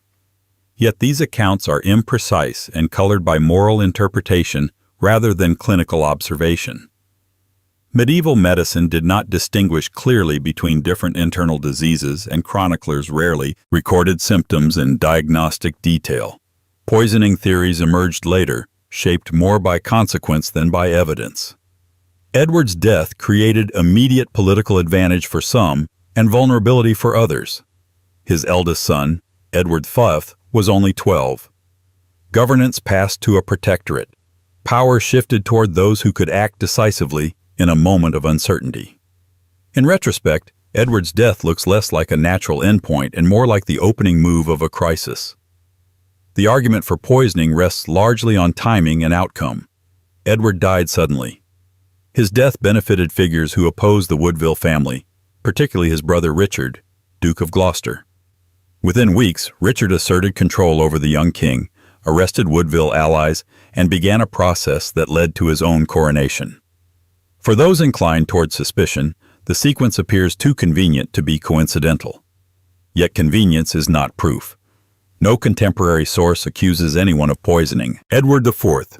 No investigation was recorded, but that is not unusual for the period. Illness was the default explanation for death, even when circumstances were politically charged. To accuse a powerful figure of poisoning without evidence would have been dangerous, if not reckless. Moreover, poisoning as a method carried its own risks.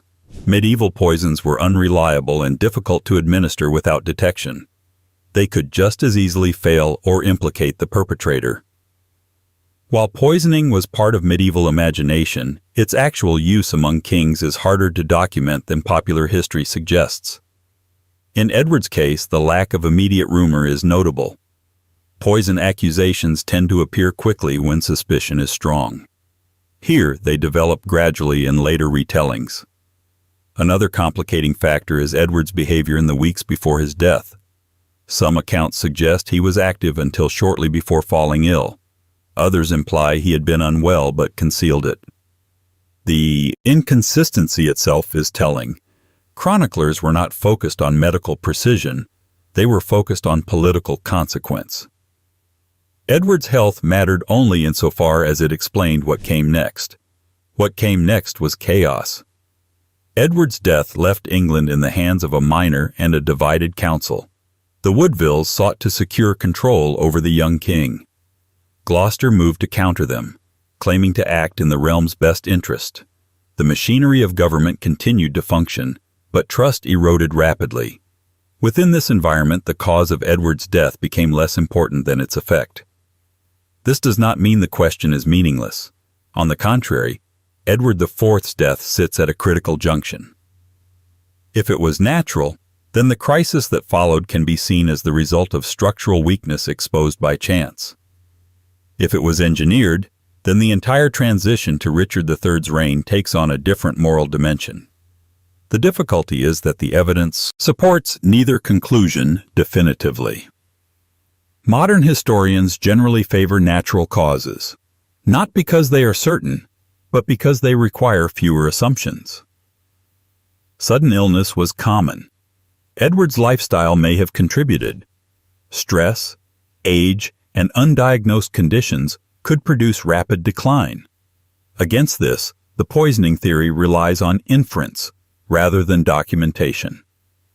Yet even historians who reject poisoning acknowledge the legitimacy of doubt. Edward's death was politically transformative. It occurred at a moment when rival factions were poised to act. It removed a king who had managed to balance those factions effectively. In such circumstances, suspicion is not irrational. It is historical instinct. Edward's death also highlights a recurring theme in English royal history: the vulnerability of succession. A strong king could hold competing interests in check. A child king could not. The difference between stability and collapse could be a single life. Edward's passing exposed how much depended on one person's continued health.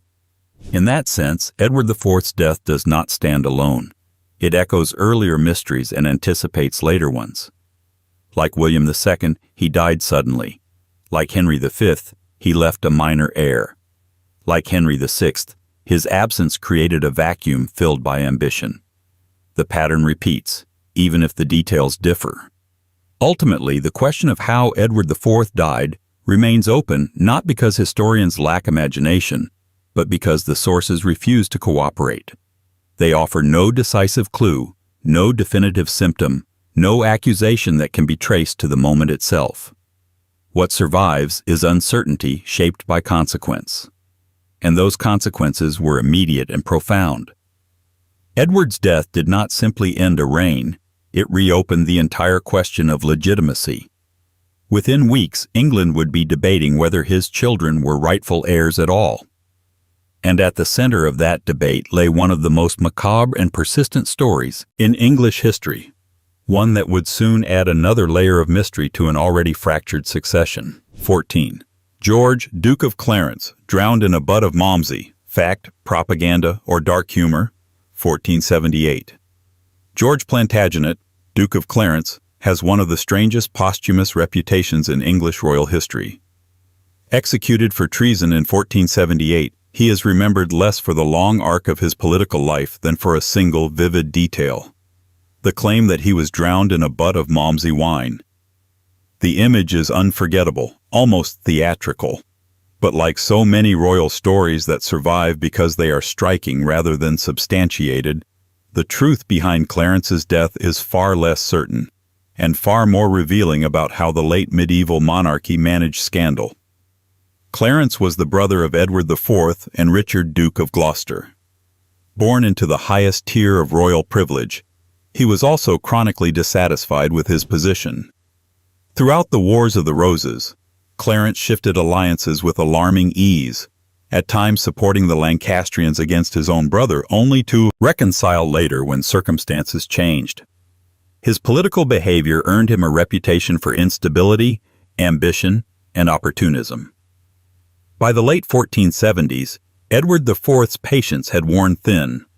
Clarence was implicated in a series of intrigues, including accusations of sorcery, conspiracy, and attempts to undermine royal authority. Whether all of these charges were justified is difficult to determine.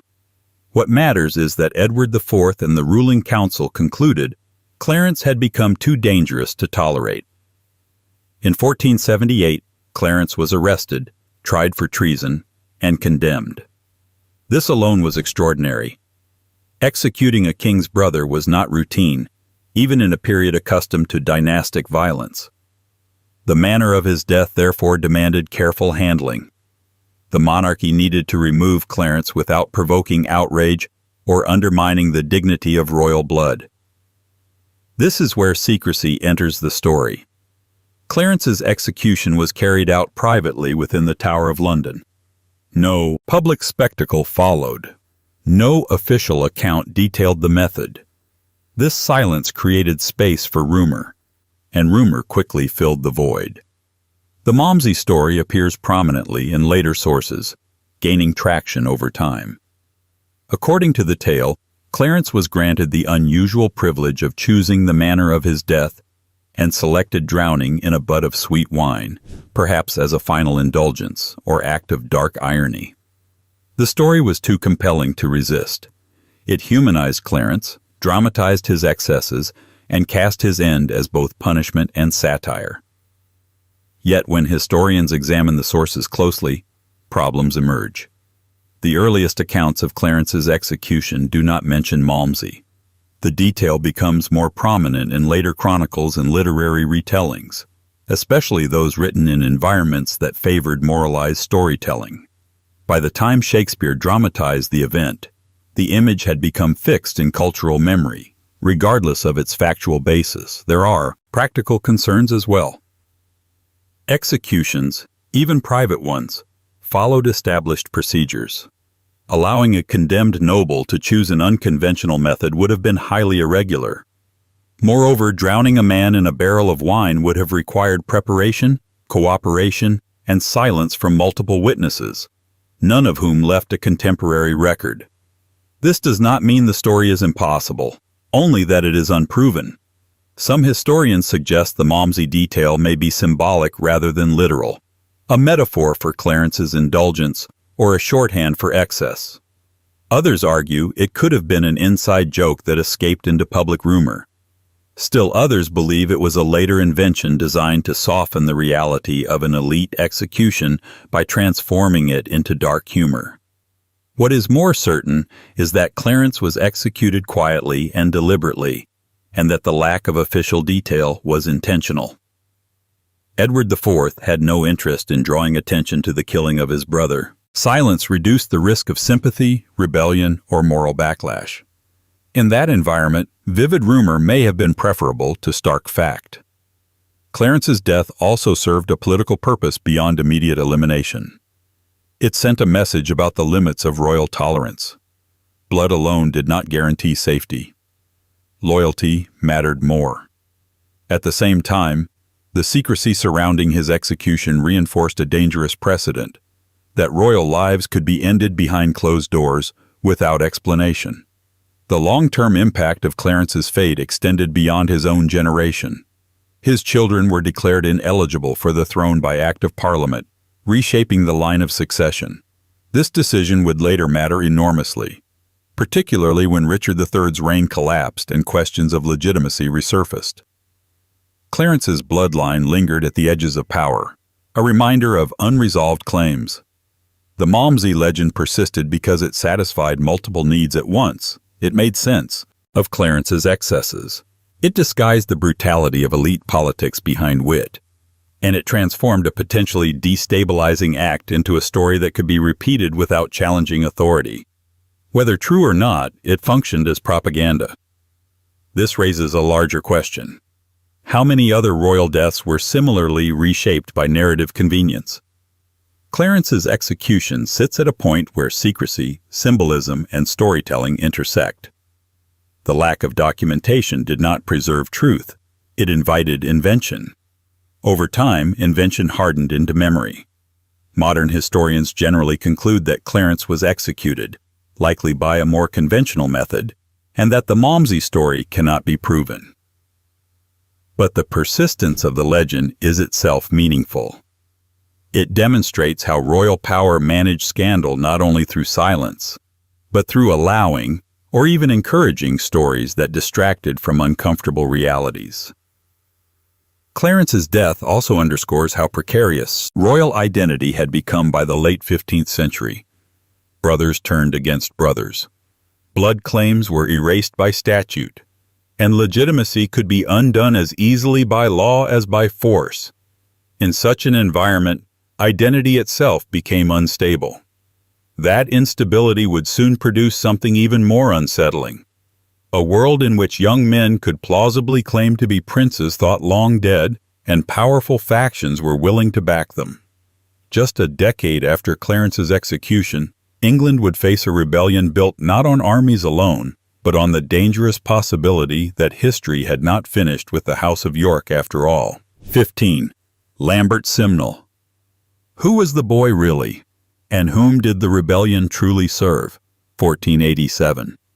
In the spring of 1487, England confronted a deeply unsettling possibility: that history had not resolved the question of Yorkist survival after all.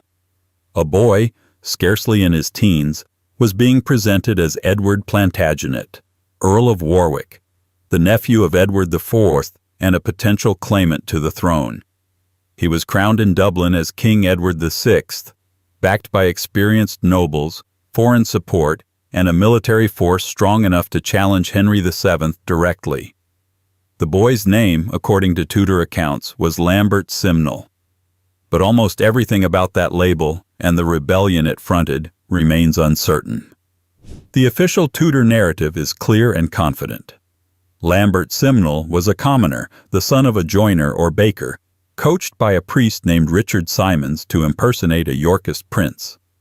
According to this version, the deception was crude but politically useful, a last desperate attempt by Yorkist diehards to destabilize the new Tudor regime.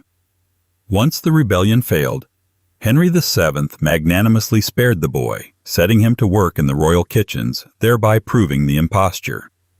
This story has endured because it is tidy, reassuring, and politically convenient. It reduces a serious threat to a farce. Yet when examined closely, it leaves too many questions unanswered. The first is strategic. Why would seasoned Yorkist nobles, many of whom had survived decades of dynastic conflict, rally behind a mere child impostor if they believed the deception would collapse instantly? John de la Pole, Earl of Lincoln, was no fool. Nor was Margaret of Burgundy, sister of Edward IV, who provided support from abroad. These figures had reputations, resources, and experience. To risk everything on a transparent lie would have been irrational. This has led some historians to suggest that the rebellion was never truly about the boy's identity. Instead, identity functioned as a banner under which opposition could organize. In this reading, Simnel's supposed claim mattered less than what he represented: the continued possibility of Yorkist legitimacy and the fragility of Henry VII's rule. Whether the boy was Edward of Warwick or not, his presence allowed dissatisfied elites to coalesce. Yet even this explanation does not fully account for the choice of claimant. Edward, Earl of Warwick, was known to be alive and imprisoned in the Tower of London. Presenting an impostor for a living prince was risky, because the deception could be exposed by simply producing the real Warwick. Henry VII did exactly that, before the decisive Battle of Stoke Field, parading the true Warwick to demonstrate the fraud. Unless, of course, the rebels believed, or hoped, that Henry's Warwick was not the real Warwick at all.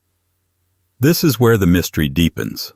Tudor control of information was tight, and access to imprisoned royals was limited.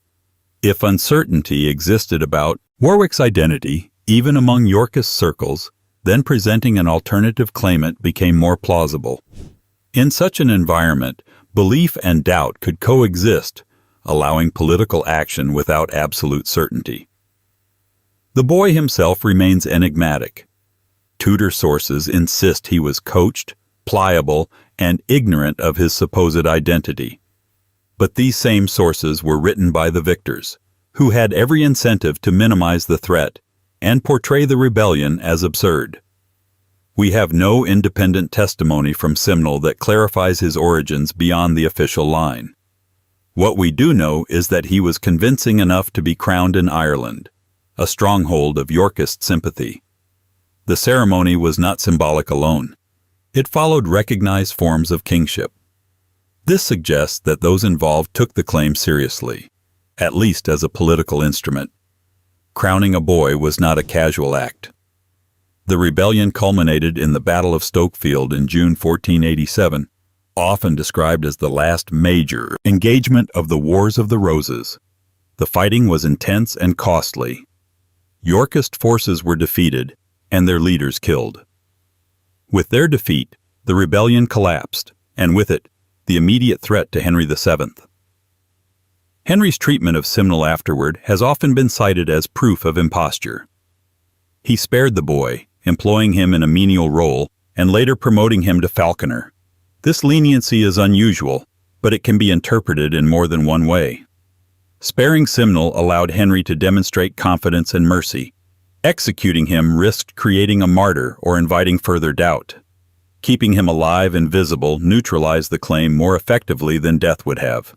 Yet this outcome also ensured that Simnel's story would be told only through Tudor voices. His identity, motives, and awareness were never independently recorded. Over time, the boy faded into obscurity, while the rebellion he fronted was reduced to a footnote or a cautionary tale.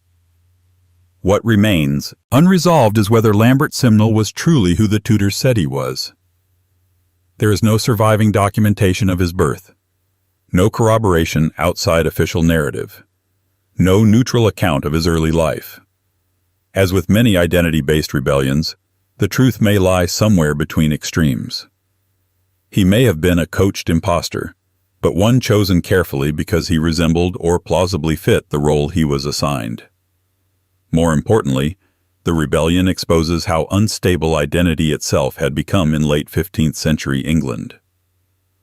Wars, executions, imprisonments, and secrecy had shattered confidence in lineage.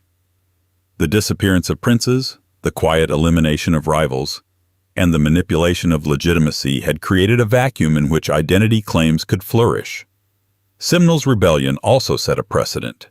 It demonstrated that Henry VII's regime could be challenged not only by armies, but by uncertainty, by the possibility that someone else might be who they claimed to be or who they were denied to be. That lesson would not be lost on future challengers.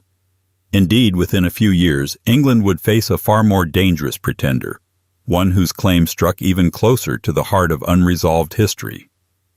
Where Simnel represented a theoretical challenge, the next figure would claim to be one of the vanished princes themselves. And unlike Simnel, his story would convince powerful rulers across Europe that the past might not be finished with England's throne after all. 16. Perkin Warbeck. Imposter. Yorkist tool or something closer to Richard of York? 1490s. If Lambert Simnel exposed the fragility of Tudor legitimacy, Perkin Warbeck threatened to tear it open completely. Where Simnel's claim relied on ambiguity around a living prisoner, Warbeck's claim reached back into one of the darkest voids of English history, the disappearance of the princes in the Tower. By declaring himself Richard, Duke of York, the younger of the vanished brothers, Warbeck did not merely challenge Henry VII's rule. He challenged the official narrative of the previous decade and forced England to confront the possibility that the past was unresolved. Warbeck emerged in the early 1490s, first on the European continent rather than in England itself. According to Tudor accounts, he was born in Tournai, the son of a Flemish boatman, and later coached by Yorkist sympathizers to impersonate the missing prince. This version emphasizes fraud, manipulation, and theatrical deception.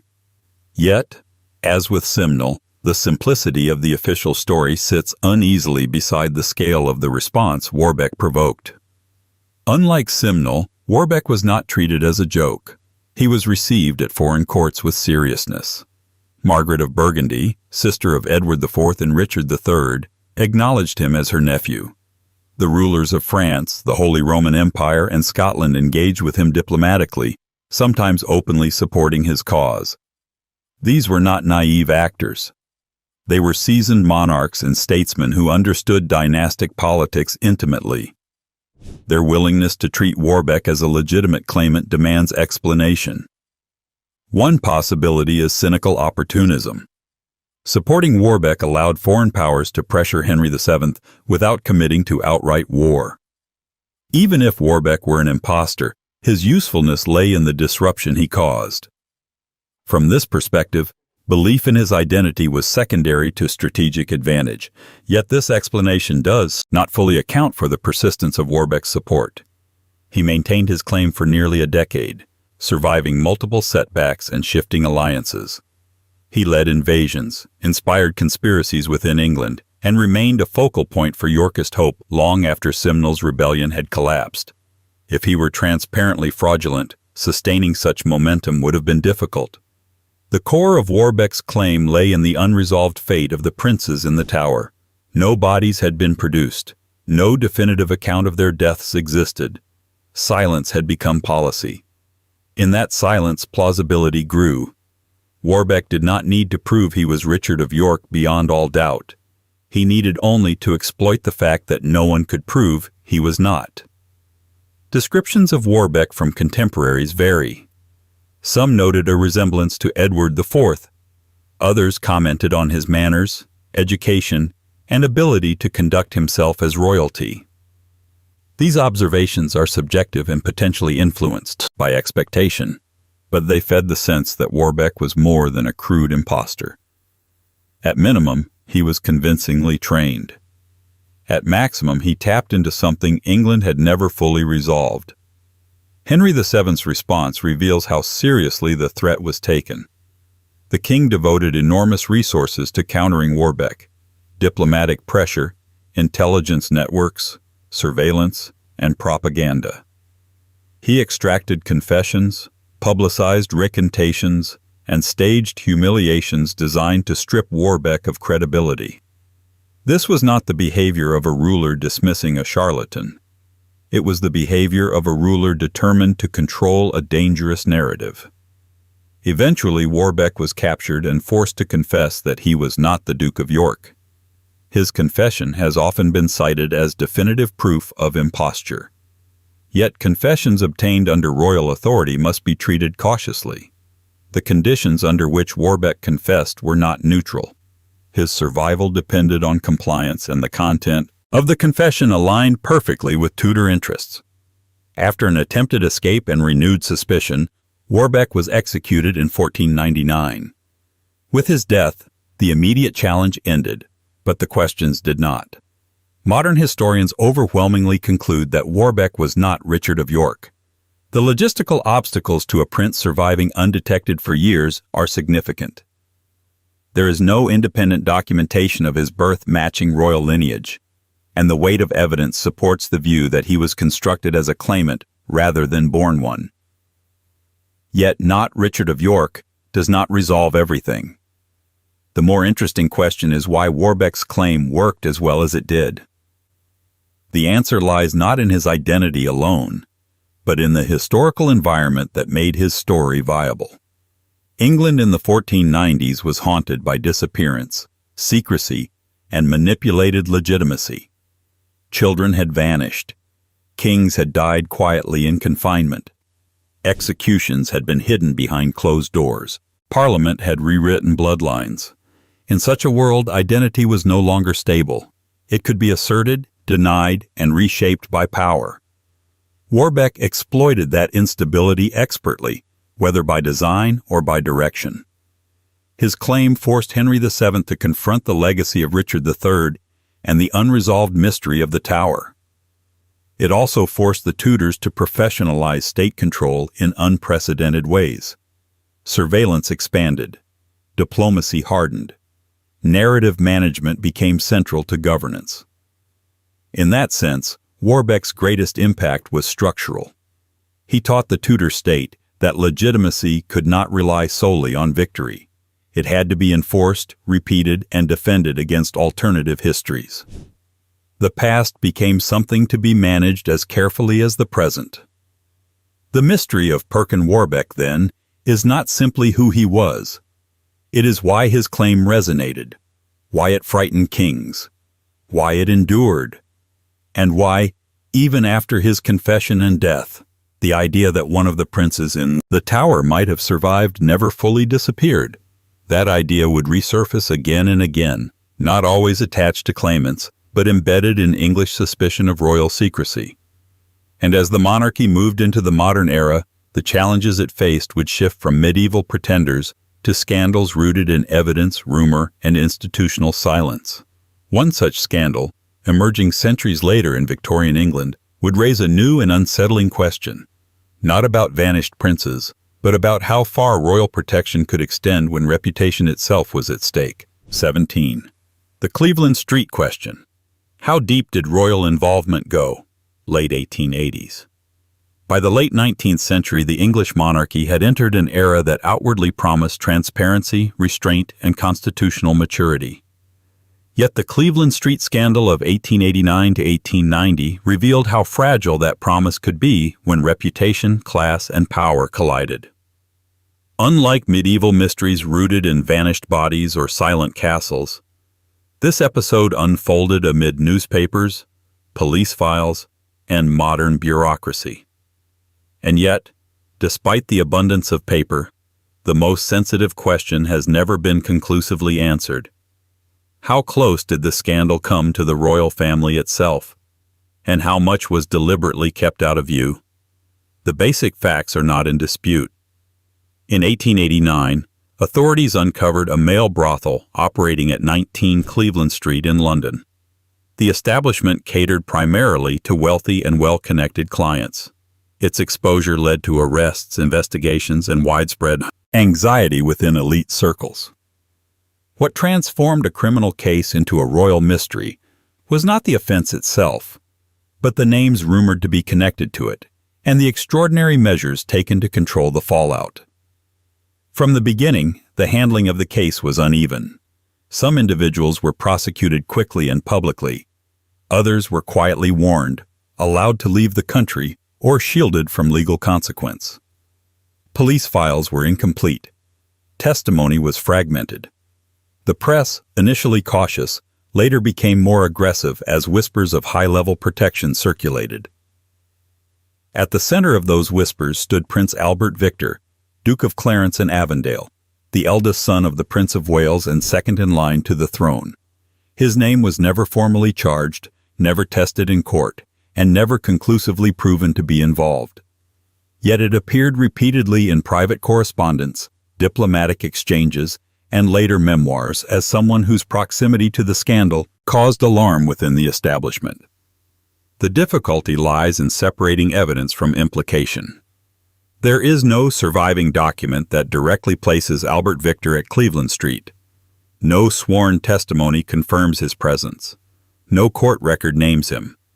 On a purely evidentiary basis, historians must acknowledge that direct proof is lacking. This is why many scholars conclude that royal involvement, if any, remains unproven. And yet, absence of proof does not explain the behavior of institutions charged with enforcing the law. One of the most troubling aspects of the Cleveland Street affair is how rapidly certain suspects were allowed to disappear. Some fled abroad with remarkable speed and minimal resistance. Others were handled with conspicuous discretion. Diplomatic correspondence suggests that foreign governments were asked to cooperate in ensuring silence. This level of coordination implies concern not merely about criminality, but about reputational damage at the highest levels. The Home Office's role has also drawn scrutiny.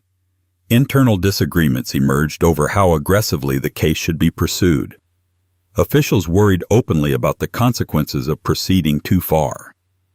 The Attorney General's office became involved, and decisions were made that deviated from standard prosecutorial practice. While these actions can be explained by class bias and Victorian moral anxiety, they also suggest the presence of protected interests. The press response adds another layer. Early coverage was muted, almost evasive. Names were withheld. Language was cautious. Over time, as rumors spread and foreign newspapers began publishing bolder accounts, British papers followed suit, but always within limits. Libel laws, deference to the crown, and fear of reprisal shaped what could be printed. Silence once again became a tool. Prince Albert Victor himself complicates the picture further. He was a figure already surrounded by uncertainty, regarded by some, by contemporaries as weak, by others as misunderstood, and by later writers as a repository for Victorian anxieties about leadership and morality. This made him an easy focal point for rumor, whether justified or not. When he died suddenly in 1892, speculation intensified rather than faded, as unresolved questions often do. Modern historians tend to frame the Cleveland Street scandal less as a story of proven royal wrongdoing and more as a case study in institutional shielding. The question shifts from, was a royal directly involved, to, how far did the system go to prevent that question from being answered openly? In this framing, the mystery lies not in a single act, but in a pattern of response. That pattern includes selective enforcement, managed publicity, and the quiet relocation of risk. It reveals a monarchy operating within a broader elite network that prioritized stability over disclosure. Whether Albert Victor was personally involved becomes almost secondary to the fact that the possibility of his involvement altered behavior across multiple institutions. This distinction matters. It allows historians to remain faithful to evidence, while still acknowledging the extraordinary nature of the response. One can reasonably conclude that no conclusive proof of royal involvement survives, while also recognizing that the case was not handled as an ordinary criminal matter. The Cleveland Street affair thus represents a modern evolution of an old royal problem. In earlier centuries, silence was enforced through lack of record. In the Victorian era, silence was enforced through selective documentation, legal pressure, and narrative containment.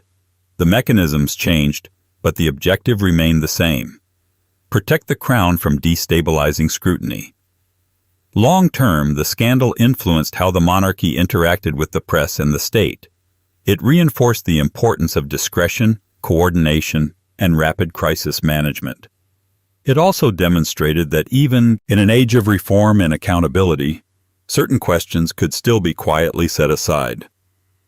What remains unresolved is not merely whether a royal crossed a particular threshold, but how close the system came to confronting that possibility, and how deliberately it stepped back.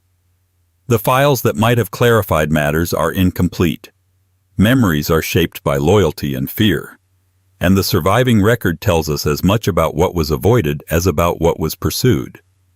In that sense, Cleveland Street belongs squarely among England's unsolved royal mysteries. Not because it lacks documents, but because those documents stop short of the point where certainty would begin. It shows how modern monarchy learned to manage scandal not through disappearance, but through containment. And containment would become even more crucial as the monarchy faced the uncertainties of heredity, health, and succession. Just a decade earlier, the future of the Tudor line had hinged on a single young prince, whose sudden death reshaped English history. Centuries later, another heir's early death would raise similarly persistent questions, not about scandal this time, but about medicine, diagnosis, and the thin line between inevitability and preventable loss. 18. Prince Arthur, Prince of Wales. What disease killed the Tudor heir? 1502. Prince Arthur's death in April 1502 was quiet in its immediate moment and thunderous in its consequences. At just 15 years old, the elder son of Henry VII and Elizabeth of York died at Ludlow Castle only months after his marriage to Catherine of Aragon. The Tudor dynasty, still young and acutely conscious of its fragility, lost the heir it had worked meticulously to secure. What followed was not merely a personal tragedy, but a historical pivot, one that has left behind a stubborn medical mystery that remains unresolved to this day. Arthur's illness struck suddenly. He and Catherine had arrived at Ludlow in the autumn of 1501 to assume their roles in the Welsh marches. Not long afterward, both fell ill with symptoms described in broad early modern terms: fever, weakness, and physical distress. Catherine recovered. Arthur did not. He died on 2nd April 1502, plunging the court into mourning and uncertainty. Contemporary descriptions of the illness are sparse and frustratingly vague. Chroniclers were not physicians, and early 16th century medical vocabulary was imprecise even when doctors were involved. Terms like fever and sweating could refer to a wide range of conditions.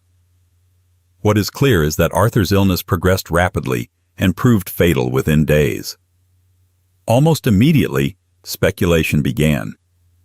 One explanation gained particular traction: sweating sickness, a mysterious and terrifying disease that struck England in waves during the late 15th and early 16th centuries. The timing seemed plausible. The disease was active in England around the period of Arthur's death, and its symptoms, sudden onset, intense discomfort, and rapid progression, appeared to fit the limited descriptions that survive. Yet the sweating sickness diagnosis is far from settled. While some historians and medical scholars find it persuasive, others caution against overconfidence. Sweating sickness itself is poorly understood. No definitive pathogen has been identified, and retrospective diagnosis relies on matching vague descriptions across decades. Moreover, sweating sickness often struck adults rather than adolescents, and its geographic and seasonal patterns do not always align neatly with Arthur's case. Alternative explanations have been proposed. Tuberculosis is one possibility, particularly if Arthur had a latent infection that worsened under stress. Chronic conditions could weaken resistance and culminate in acute collapse. Others have suggested influenza-like illnesses or other febrile infections common in early modern Europe. Each theory fits some aspects of the evidence while failing to account for others. Arthur's health before Ludlow complicates matters further. He had been described at various times as robust and capable, yet also as physically delicate. These conflicting portrayals may reflect courtly expectations rather than medical reality. Tudor courts had incentives to present heirs as strong, but also to excuse vulnerability when outcomes were unfavorable. Without independent medical records, such descriptions are difficult to evaluate. The survival of Catherine of Aragon adds another layer of complexity. If both fell ill from the same exposure, why did only Arthur die? Differences in age, constitution, or prior health could explain this. Alternatively, they may not have suffered from identical illnesses at all. The assumption that they shared a single disease is plausible but not provable. The political context shaped how the illness was understood and remembered. Henry VII needed stability. Arthur's death threatened the entire Tudor project. In such circumstances, there was little appetite for public medical inquiry or speculation. The focus shifted quickly to securing the succession through Arthur's younger brother Henry, Catherine's survival, and the question of whether her marriage to Arthur had been consummated became matters of intense political significance. Here, medical uncertainty intersected with legal necessity. If Arthur and Catherine's marriage had not been consummated, Catherine could legally marry Henry, preserving the Spanish alliance. Statements were gathered. Testimony was shaped. Medical ambiguity became useful. The precise nature of Arthur's illness and even aspects of his marital life were reframed to serve dynastic continuity. This does not mean that facts were invented wholesale, but it does mean that emphasis and interpretation were guided by political need. Arthur's death was treated as a tragic accident of nature, not as something to be dissected. There were no calls for accountability, no allegations of foul play, and no appetite for controversy. The dynasty needed closure, not questions. For later generations, however, the questions returned. Arthur's death altered the course of English history so profoundly that it invites scrutiny. Had he lived, Henry VIII would likely never have become king. The English Reformation, the break with Rome, and the reshaping of church and state might never have occurred. Such monumental consequences encouraged the search for extraordinary causes. Yet the most honest historical conclusion may be the least dramatic. Arthur probably died of an infectious illness common to his time, exacerbated by youth, environment, and chance. The precise diagnosis is lost because the tools to record it did not yet exist. That loss is not suspicious in itself. It is characteristic of the period. What makes Arthur's death an unsolved mystery is not evidence of conspiracy, but the limitations of early modern medicine and record-keeping. We cannot say exactly what killed him, only what likely did. The gap between probability and certainty remains unbridgeable. Still, the mystery carries enduring significance. Arthur's death reminds us how precarious royal futures were, even in moments of apparent security. A single illness could undo years of planning. Biology could override politics, and history could hinge on factors no one fully understood at the time. Arthur's passing also deepened English anxiety about disease itself. The idea that a sudden, poorly understood illness could strike down the nation's heir intensified fear and fascination. That fear would only grow as similar outbreaks recurred, baffling physicians and terrifying populations. Within a generation, England would again confront the same unresolved medical puzzle, one that seemed peculiarly tied to the realm itself. The sweating sickness would return again and again, defying identification and explanation, leaving behind a trail of uncertainty that would shape royal behavior and public policy for decades to come. 19. The sweating sickness. What was it, and why was it so English? Late 15th, 16th centuries, royal proximity. Few diseases in European history are as elusive as the sweating sickness. It appeared suddenly, struck with frightening speed, and then vanished just as inexputably. Between the late 15th and mid-16th centuries, it swept through England in several deadly waves, unsettling physicians, reshaping royal behavior, and leaving behind a medical mystery that has never been definitively solved. What made it particularly unsettling was not only its lethality, but its apparent preference for England, and its unnerving proximity to power. The sweating sickness first emerged in 1485, the very year Henry VII seized the throne at Bosworth. That coincidence alone ensured that the disease would be read through political and moral lenses. Chroniclers describe people collapsing within hours of the first symptoms. Victims often felt sudden chills, followed by intense sweating, weakness, and collapse. Some recovered quickly, others died the same day. There was little warning and even less understanding. Unlike plague, which was familiar and expected, the sweating sickness seemed novel. It did not behave like other known fevers. It did not leave visible marks. It did not follow predictable seasonal patterns. And perhaps most troubling, it appeared to target the young and socially active rather than the elderly or already infirm. This inverted expectation heightened fear and confusion. The disease returned repeatedly.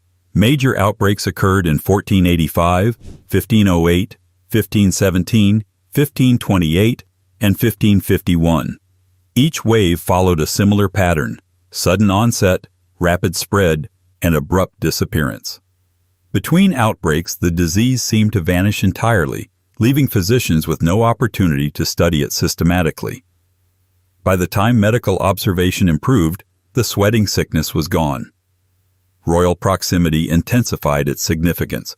The Tudor court took the disease seriously, even if it could not understand it. Henry VIII famously fled London during outbreaks, moving court repeatedly to avoid infection. Court life was disrupted. Travel was restricted. Officials were isolated. The very mobility that symbolized royal authority became a defensive measure against an unseen threat. This behavior suggests that the sweating sickness was not merely rumor or exaggeration. The monarchy acted as though the danger was real, immediate, and poorly controllable. In an age when kings were expected to display confidence and stability, such visible anxiety speaks volumes. Medical descriptions from the period, however, are frustratingly inconsistent. Symptoms varied from account to account. Some emphasized sweating and fever. Others noted palpitations, anxiety, or extreme fatigue. The lack of a standardized medical vocabulary makes retrospective diagnosis difficult. What one writer called a sweat might encompass several distinct illnesses by modern classification. This ambiguity has fueled centuries of speculation.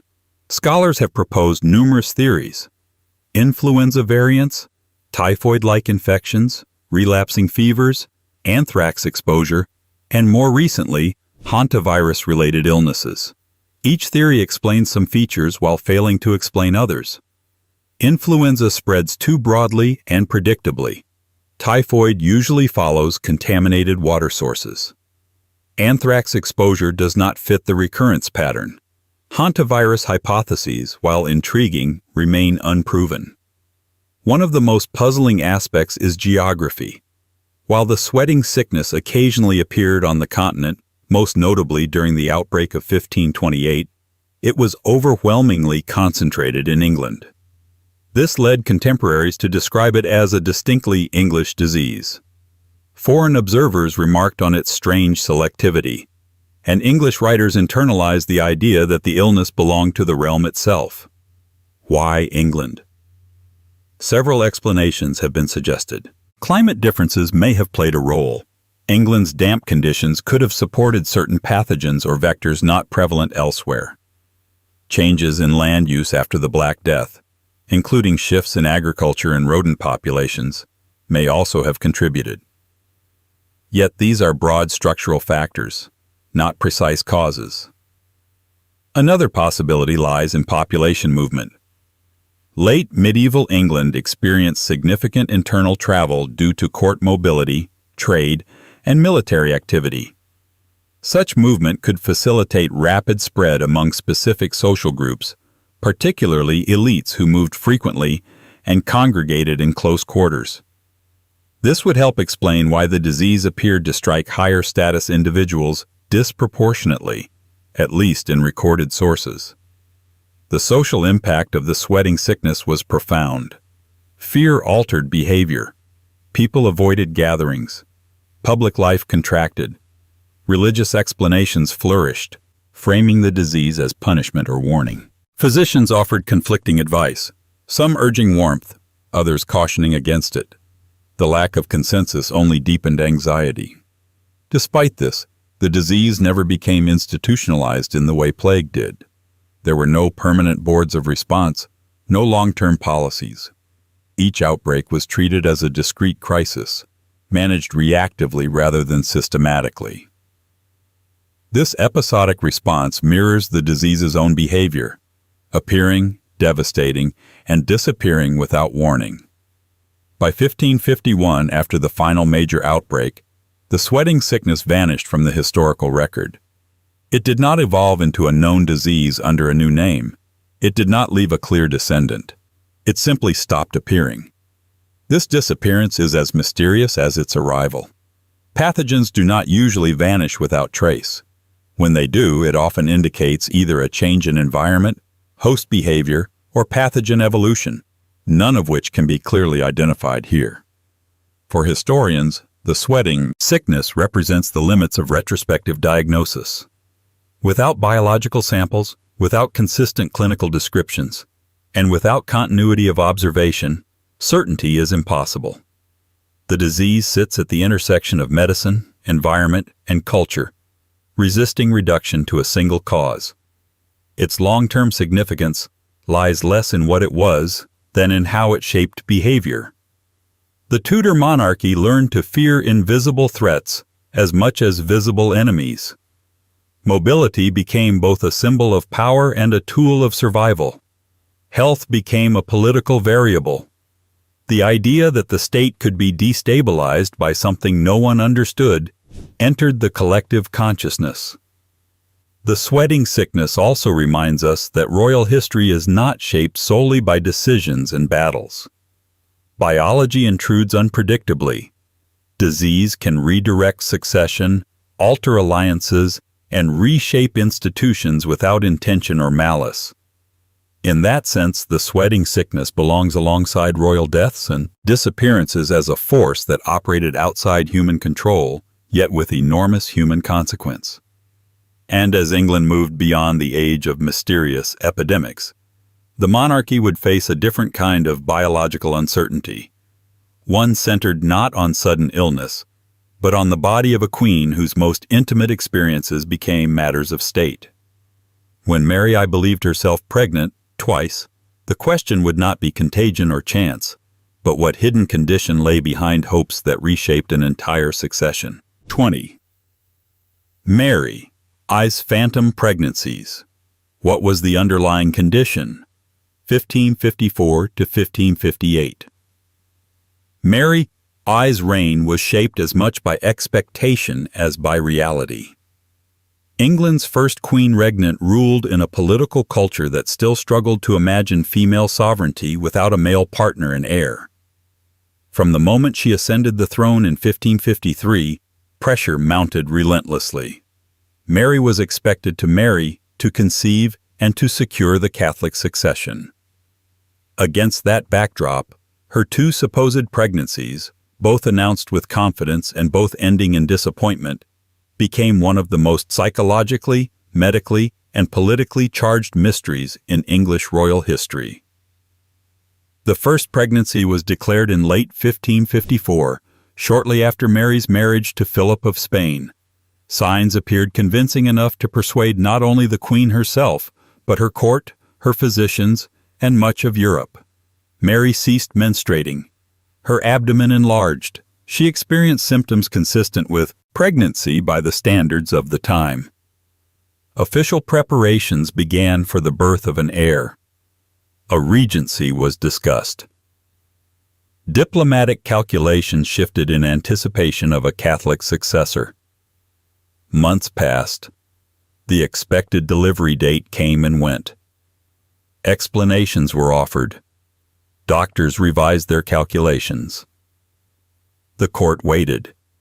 Eventually, it became impossible to deny that no child was coming. The episode faded into silence rather than resolution.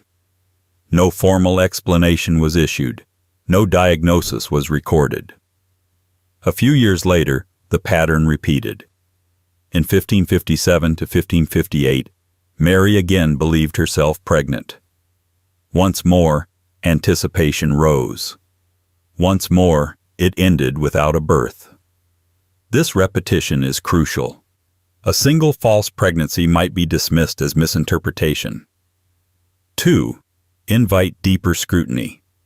Modern historians and medical scholars have proposed several possible explanations, none of which can be proven conclusively. One possibility is a gynecological condition such as ovarian cysts or uterine fibroids. These can cause abdominal swelling, hormonal disruption, and cessation of menstruation. In an era without internal examination or imaging, such conditions could easily be mistaken for pregnancy, especially when expectation primed both patient and physician to see one. Another explanation centers on endocrine disorders. Hormonal imbalances can produce pregnancy-like symptoms, including changes in body shape and cycles. Stress, age, and underlying health issues can exacerbate these effects. Mary was in her late 30s during these episodes, older than many brides of the period, and had lived through years of intense psychological strain before becoming queen. A third possibility is pseudocysis, sometimes called false pregnancy. This is a recognized condition in which psychological factors produce real physical symptoms of pregnancy. Importantly, this is not deception or imagination in the casual sense. The body responds to belief, pressure, and desire in tangible ways. Given Mary's circumstances, the conditions for such a response were extreme. Mary's personal history cannot be separated from this mystery.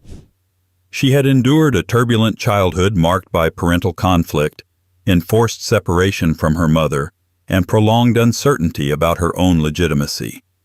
Her accession to the throne came only after years of marginalization and fear.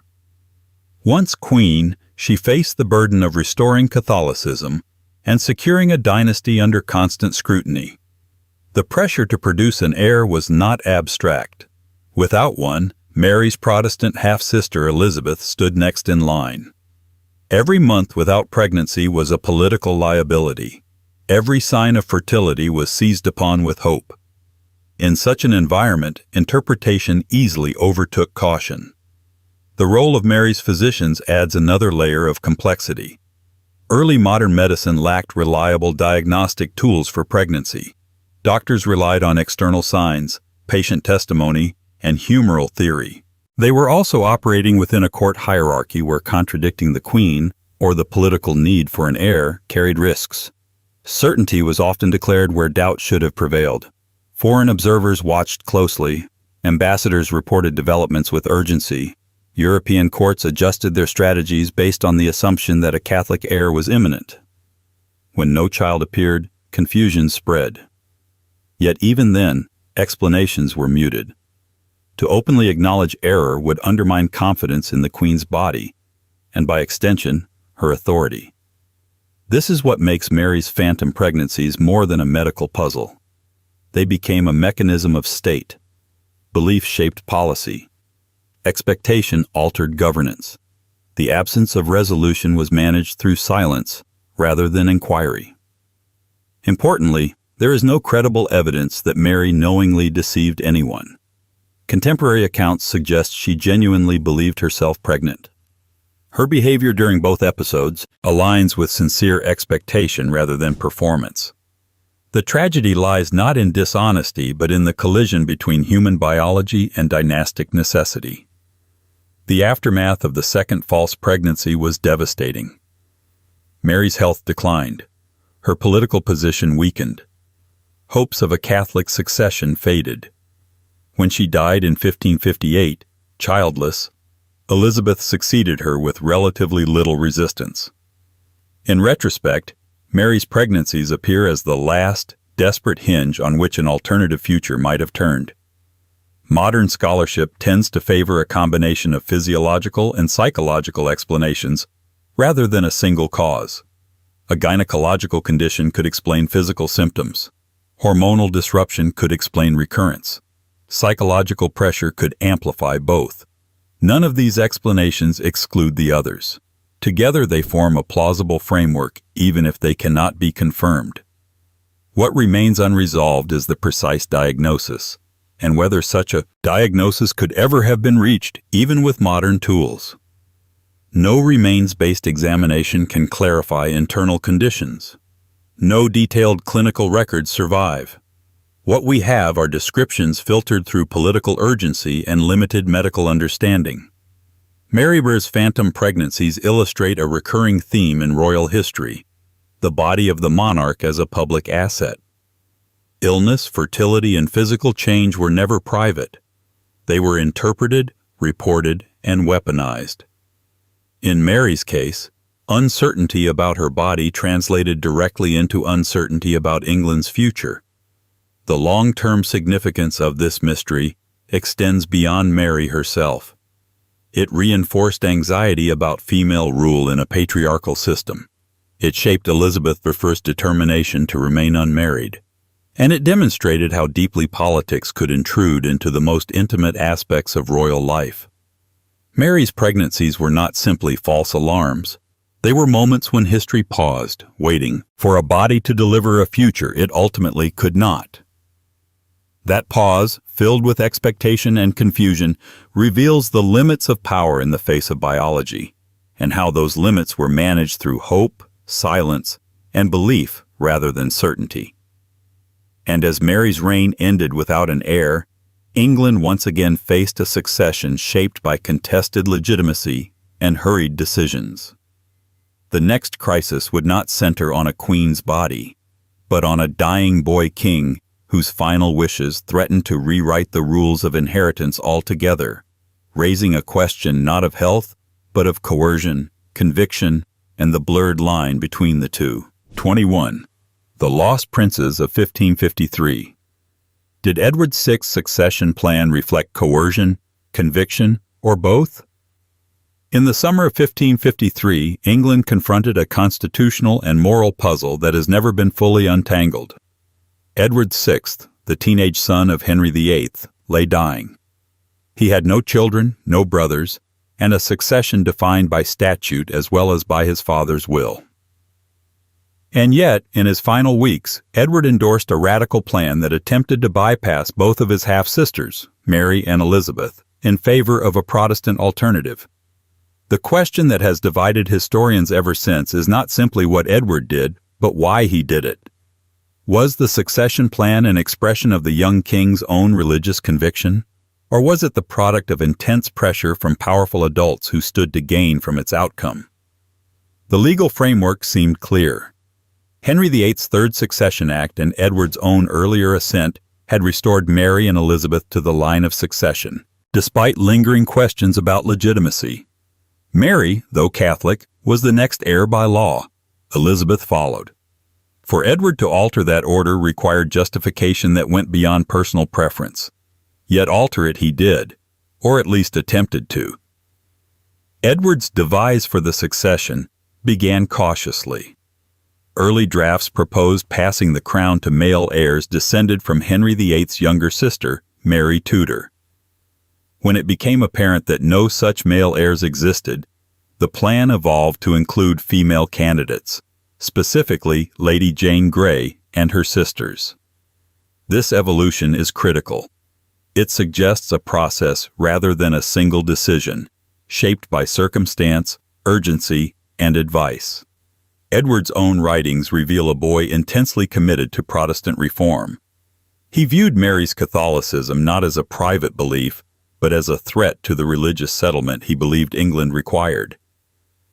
In this sense, his motivation appears sincere.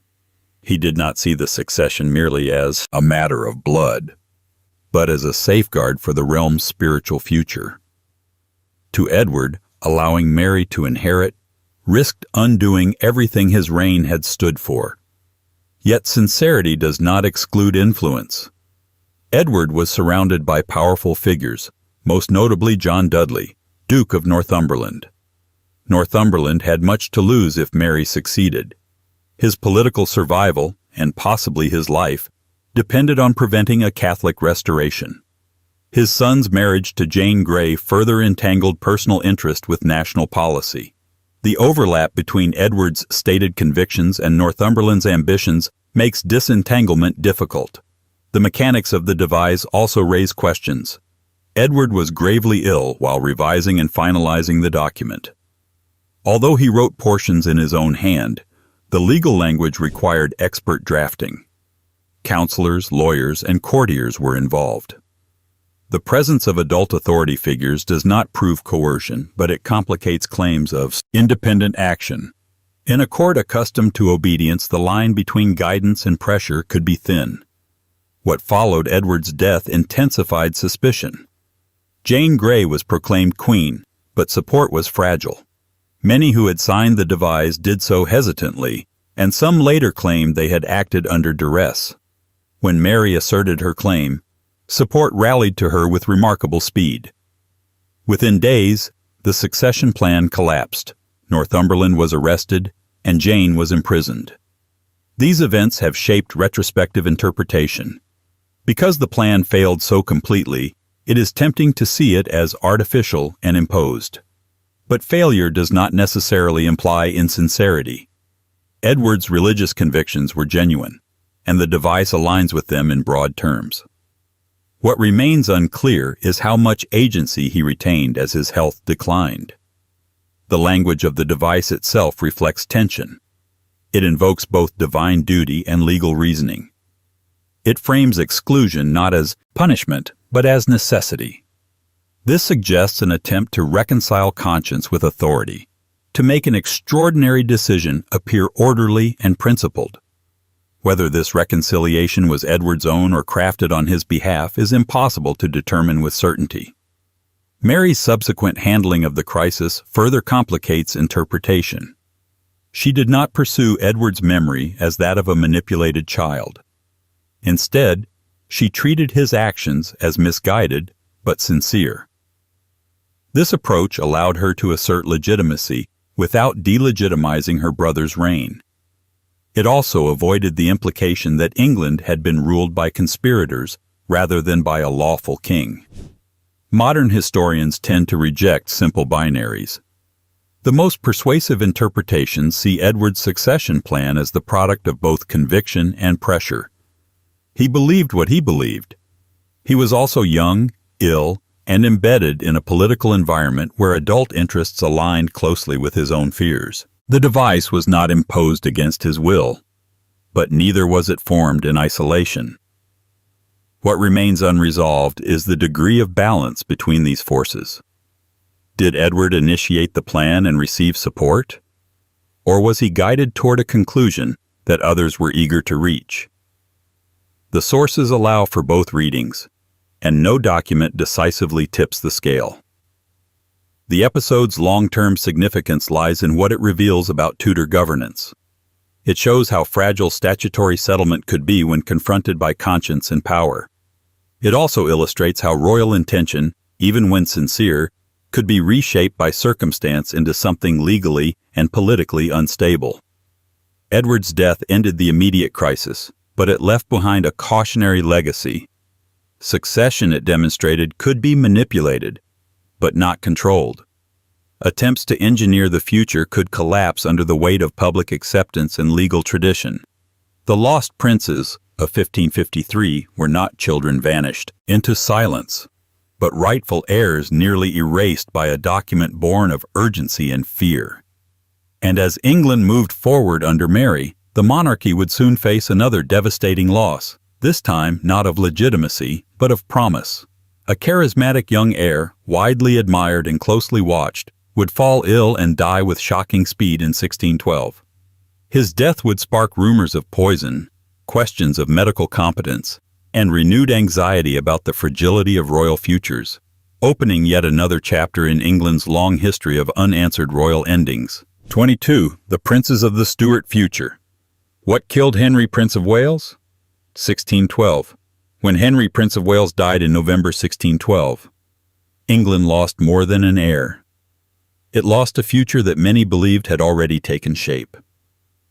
Henry was 18, energetic, visibly committed to Protestant identity, and widely admired across social classes. In contrast to his father, James I, Henry projected decisiveness and clarity. His sudden death therefore felt not merely tragic, but destabilizing, and the uncertainty surrounding its cause ensured that rumor and suspicion would outlive any official explanation. The outline of events is straightforward. In late October 1612, Henry fell ill after attending events at court. His condition worsened over the following days, marked by fever, weakness, and progressive decline. Despite the attention of royal physicians, he died on 6th of November. Public mourning was intense and widespread. The court was stunned.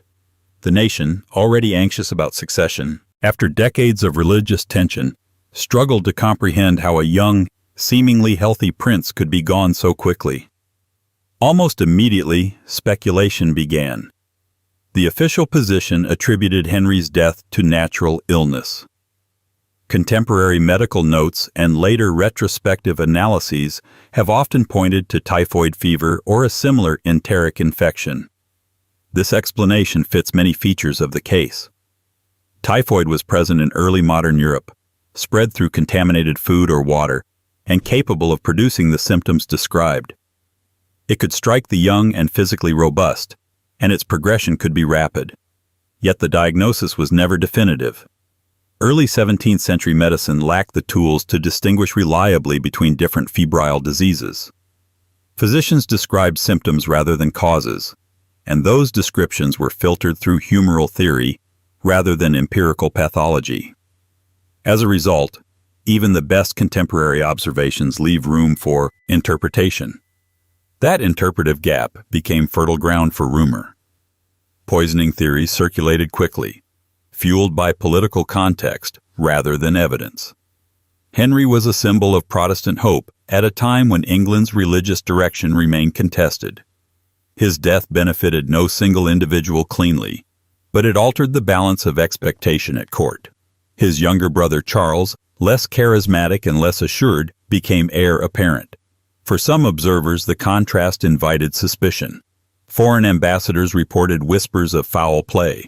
Pamphlets circulated. Private letters hinted at unease. None of these sources provided proof, but they demonstrate how quickly uncertainty attached itself to the event. In an age when political murder was not unthinkable, Sudden royal death demanded explanation beyond biology for many contemporaries. James I's reaction complicates the picture.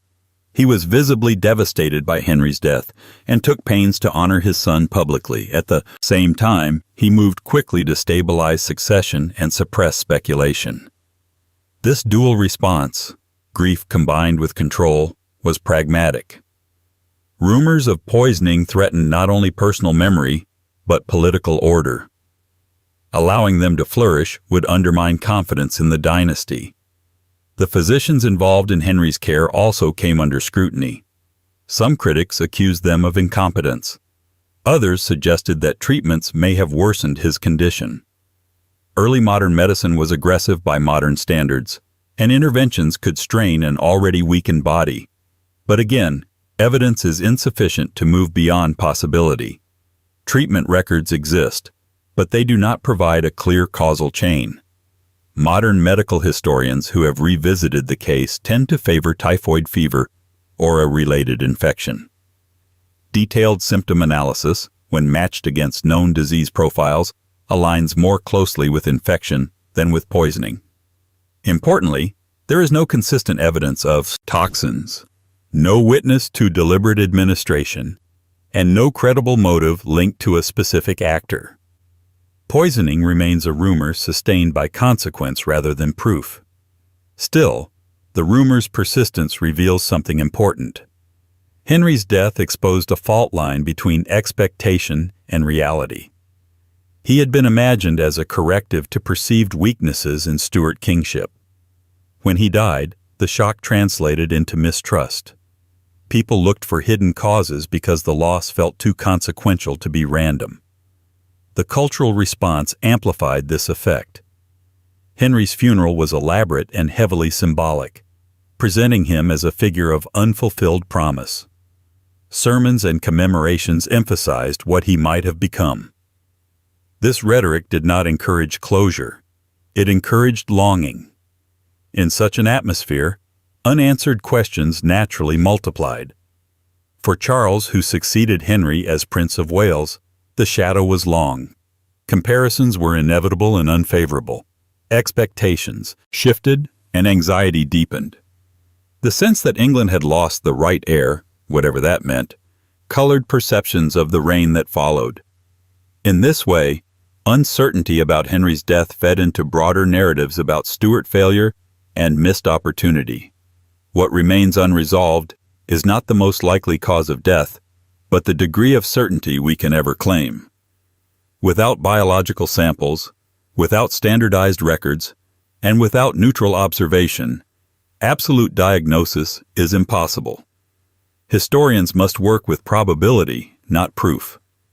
The long-term significance of Henry's death lies in how it reshaped royal psychology. The court learned, again, that succession could hinge on invisible forces. Health became a strategic concern. Rumor became a political hazard. Control of narrative became essential. Henry, Prince of Wales, did not vanish like the princes in the Tower, nor was his end hidden behind legal silence. His death was public, mourned and recorded, and yet, the question of why he died, what truly took him from the future he seemed destined to inherit, remains open. It is a reminder that even in an age of expanding documentation, certainty could still slip away.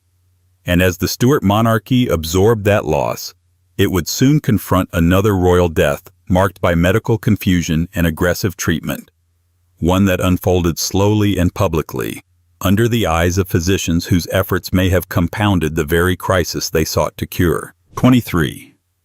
Charles II's final illness. What was the real cause? 1685. When Charles II fell ill in February 1685, England did not brace for a sudden crisis. The king was 54, active, and outwardly resilient. His reign had restored the monarchy after civil war and experiment, and although political tensions simmered beneath the surface, there was no widespread expectation that the crown was about to change hands. That expectation collapsed over the course of a few days. as Charles's health deteriorated in full public view, documented, debated, and later dissected as one of the most medically scrutinized royal deaths in English history. The events of Charles II's final illness are unusually well recorded. Court physicians kept detailed notes. Observers described symptoms and treatments. Unlike many earlier royal deaths shrouded in silence, this one unfolded almost theatrically, with an excess rather than a lack of information. And yet, despite that abundance, historians have never reached a definitive conclusion about what actually killed him. Charles suffered a sudden collapse on the morning of 2nd February 1685. He experienced convulsions and loss of consciousness, alarming enough that physicians were summoned immediately. Over the next several days, his condition fluctuated. At times he seemed to recover. At others, he worsened. Treatments were applied repeatedly and aggressively, according to the medical standards of the time. Those standards are central to understanding why the mystery persists. 17th century medicine operated under humoral theory, which held that illness resulted from imbalances within the body. Treatment aimed to restore balance through interventions such as bloodletting, purging, blistering, and administration of complex compounds. In Charles's case, these interventions were applied in rapid succession and in great quantity. Blood was drawn multiple times. Emetics and purgatives were administered. Substances intended to stimulate, calm, or counteract perceived imbalances were used. From a modern perspective, the volume and intensity of treatment alone could have weakened the king significantly. Some historians have suggested that while the illness initiated the crisis, the response may have compounded it. As for the illness itself, several diagnoses have been proposed. One of the most widely accepted is kidney failure, particularly uremia. Charles had long-standing symptoms consistent with renal problems, including gout and episodes of swelling. Uremia can produce neurological symptoms, including convulsions, and can worsen rapidly. In this interpretation, Charles's collapse was the culmination of chronic disease reaching a critical threshold. Another possibility is a cerebrovascular event, such as a stroke, followed by complications. The sudden onset of convulsions and altered consciousness fits this scenario. However, strokes do not easily account for the prolonged course of the illness or the partial recoveries described by observers. Nor do they explain all recorded symptoms. Some scholars have proposed a combination. An underlying chronic condition triggered an acute crisis, which was then exacerbated by treatment. This layered explanation has gained traction precisely because it accommodates the complexity of the record. Charles may not have been killed by a single cause, but by the interaction of disease and medicine. Poisoning theories, while occasionally mentioned in popular retellings, are not taken seriously by most historians. There is no contemporary accusation, no credible suspect, and no clear motive. Charles's death did not advantage a conspiratorial faction in a straightforward way. His brother James succeeded peacefully, suggesting continuity rather than rupture. In this case, the political context does not support foul play. What makes Charles II's death particularly revealing is how openly it was managed. Physicians debated treatments at the bedside. Courtiers observed changes in the king's condition. Reports circulated rapidly. This transparency did not produce clarity. It produced confusion. Different observers emphasized different symptoms. Treatments were praised by some and criticized by others. With so many hands involved, responsibility became diffuse. Charles himself reportedly endured the treatments with patience and even humor, aware of the attention his illness commanded. Near the end, he made arrangements for his household and reconciled religiously in a manner that would later attract controversy of its own. But medically, the outcome remained the same: gradual decline and death on 6th February 1685. In the aftermath, physicians published accounts defending their actions. This defensiveness is telling. It suggests awareness that treatment might be judged harshly, even by contemporary standards. The need to justify medical decisions indicates that uncertainty existed not only about cause, but about competence. For modern historians, Charles's death presents a paradox. It is one of the best documented royal illnesses of the early modern period, yet it resists definitive diagnosis. The records are detailed but not diagnostic in modern terms. Symptoms are described, but laboratory confirmation is impossible. Treatments are listed, but their effects cannot be disentangled from the disease process itself. The broader significance lies in what this episode taught the monarchy. Charles's death demonstrated that visibility did not guarantee control. Even with dozens of experts present, the outcome could not be managed. It also highlighted the risks of contemporary medicine, which could overwhelm a weakened body rather than restore it. Politically, Charles's death transitioned England into a new phase of instability. James II's accession revived fears about religion, authority, and succession that would soon culminate in the Glorious Revolution. In retrospect, Charles's illness appears as the final moment of relative equilibrium before transformation. Yet the mystery itself is not about revolution or religion. It is about limits, of knowledge, of intervention, of certainty. Charles II did not die quietly or secretly. He died surrounded by attention, expertise, and record-keeping. And still, we cannot say with confidence what, in the end, caused his body to fail. This unresolved question underscores a theme running through English royal history: that the more closely power is observed, the more complex its vulnerabilities become. Disease does not respect hierarchy. Medicine does not always heal. And even the most documented royal death can leave behind unanswered questions that no amount of scrutiny can fully resolve. And as England moved forward from Charles II's death into the upheavals that followed, it would soon confront another controversy, one not centered on illness, but on birth itself. A single newborn, surrounded by rumor and mistrust, would become the focus of a conspiracy so powerful that it helped justify a change of regime, raising enduring questions about truth, belief, and political necessity. 24. The warming pan baby controversy. Was James Francis Edward swapped? 1688.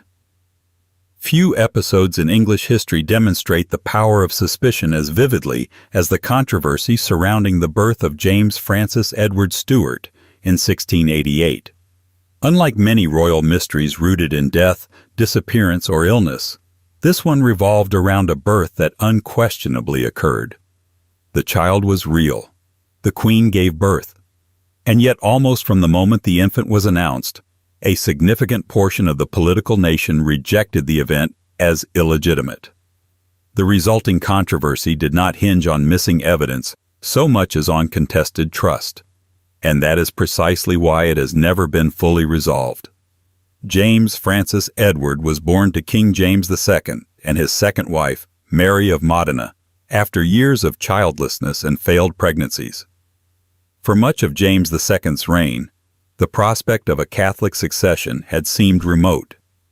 His daughters from his first marriage, Mary and Anne, were Protestants, and many assumed that one of them would inherit the throne.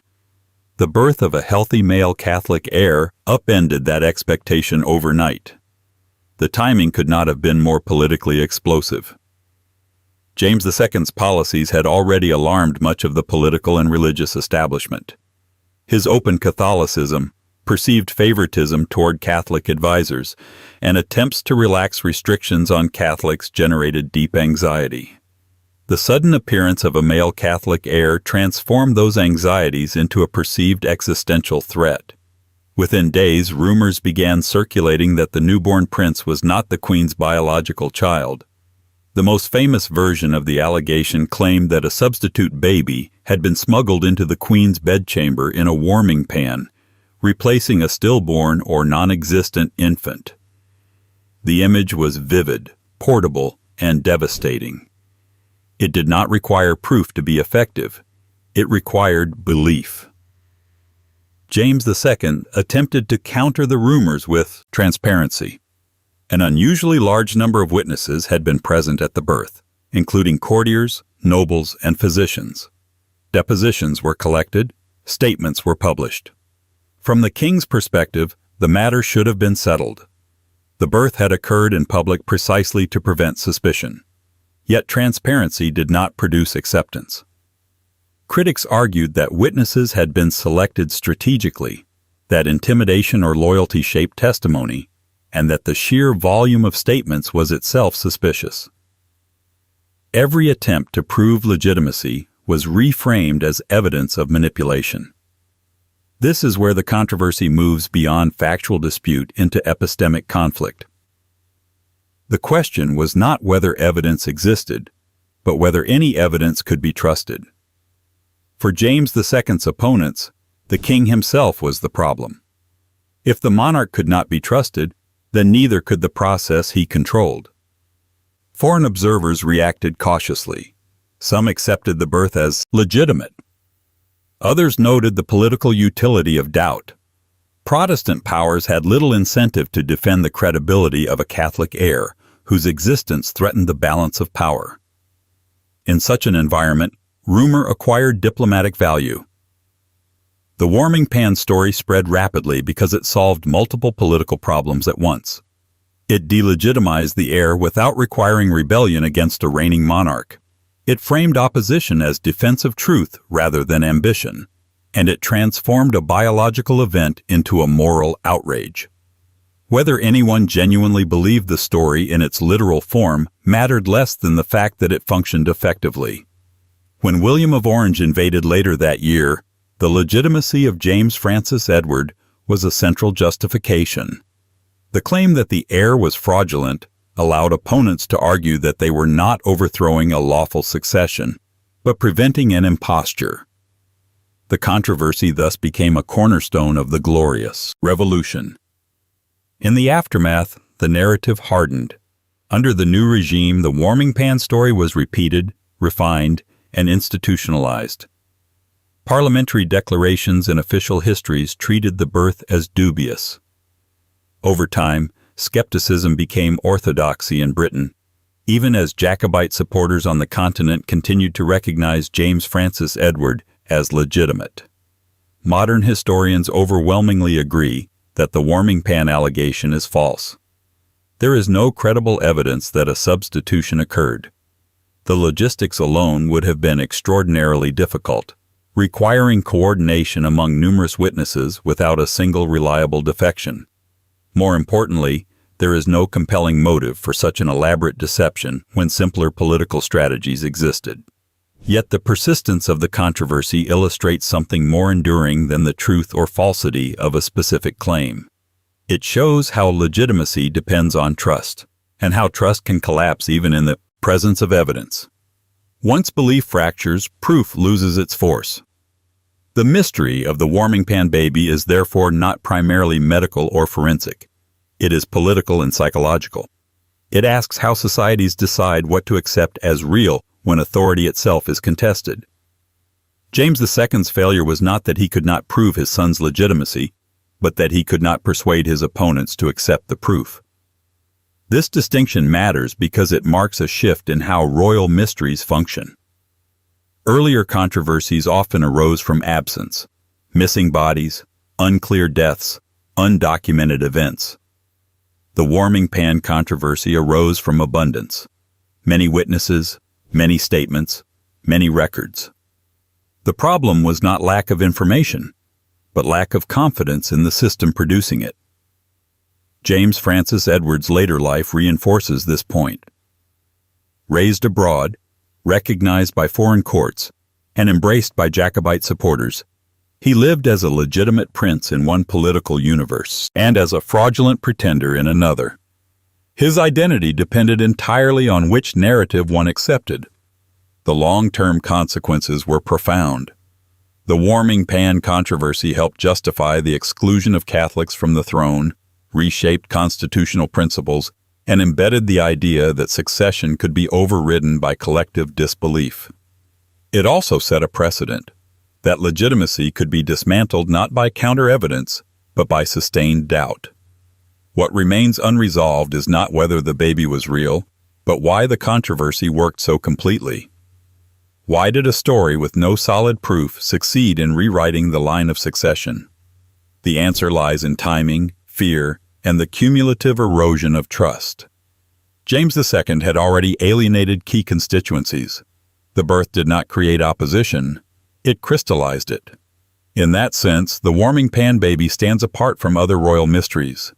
It is a case where the facts are relatively clear, yet belief diverged irreversibly. It demonstrates that history is shaped not only by what happens, but by what people are willing to accept as having happened. And as England entered the modern age under a new constitutional settlement, royal uncertainty did not vanish. It changed form. The next great unanswered question would not involve imposture or rumor, but medical tragedy. When Princess Charlotte of Wales died in 1817 after prolonged labor, the nation would once again confront the devastating intersection of biology, authority, and hindsight, asking whether catastrophe had been unavoidable or quietly preventable. 25. Princess Charlotte of Wales, 1817. Preventable tragedy or inevitable obstetric risk. Princess Charlotte's death in November 1817 struck Britain with a force that few royal losses ever matched. She was 21 years old, the only legitimate child of the Prince Regent, and widely regarded as the future of the monarchy. Her marriage to Prince Leopold of Saxe-Coburg had been greeted with rare public enthusiasm, and her pregnancy was celebrated as the long-awaited guarantee of dynastic stability. When she died shortly after giving birth to a stillborn son, the shock was national, and the questions that followed have never fully settled. The events of Charlotte's final days are well documented. She went into labor at Claremont on 3rd of November 1817. The labor was prolonged, lasting more than 50 hours. Throughout this time, her physician, Sir Richard Croft, followed prevailing medical doctrine, which emphasized patience and minimal intervention. Forceps were not used. Surgical delivery was not attempted. Charlotte eventually delivered a stillborn child late on 5 November. Initially, she appeared to recover. She spoke calmly, took nourishment, and reassured those around her. Then, within hours, her condition deteriorated rapidly, and she died in the early hours of 6 November. Because the sequence is so clearly recorded, the debate has focused not on what happened, but on whether different choices could have altered the outcome. Early 19th century obstetrics was cautious to the point of rigidity. Intervention was feared as dangerous, often more so than prolonged labor itself.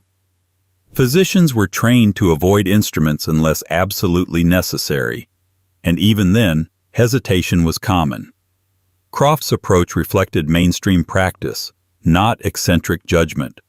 By the standards of his profession, he acted responsibly.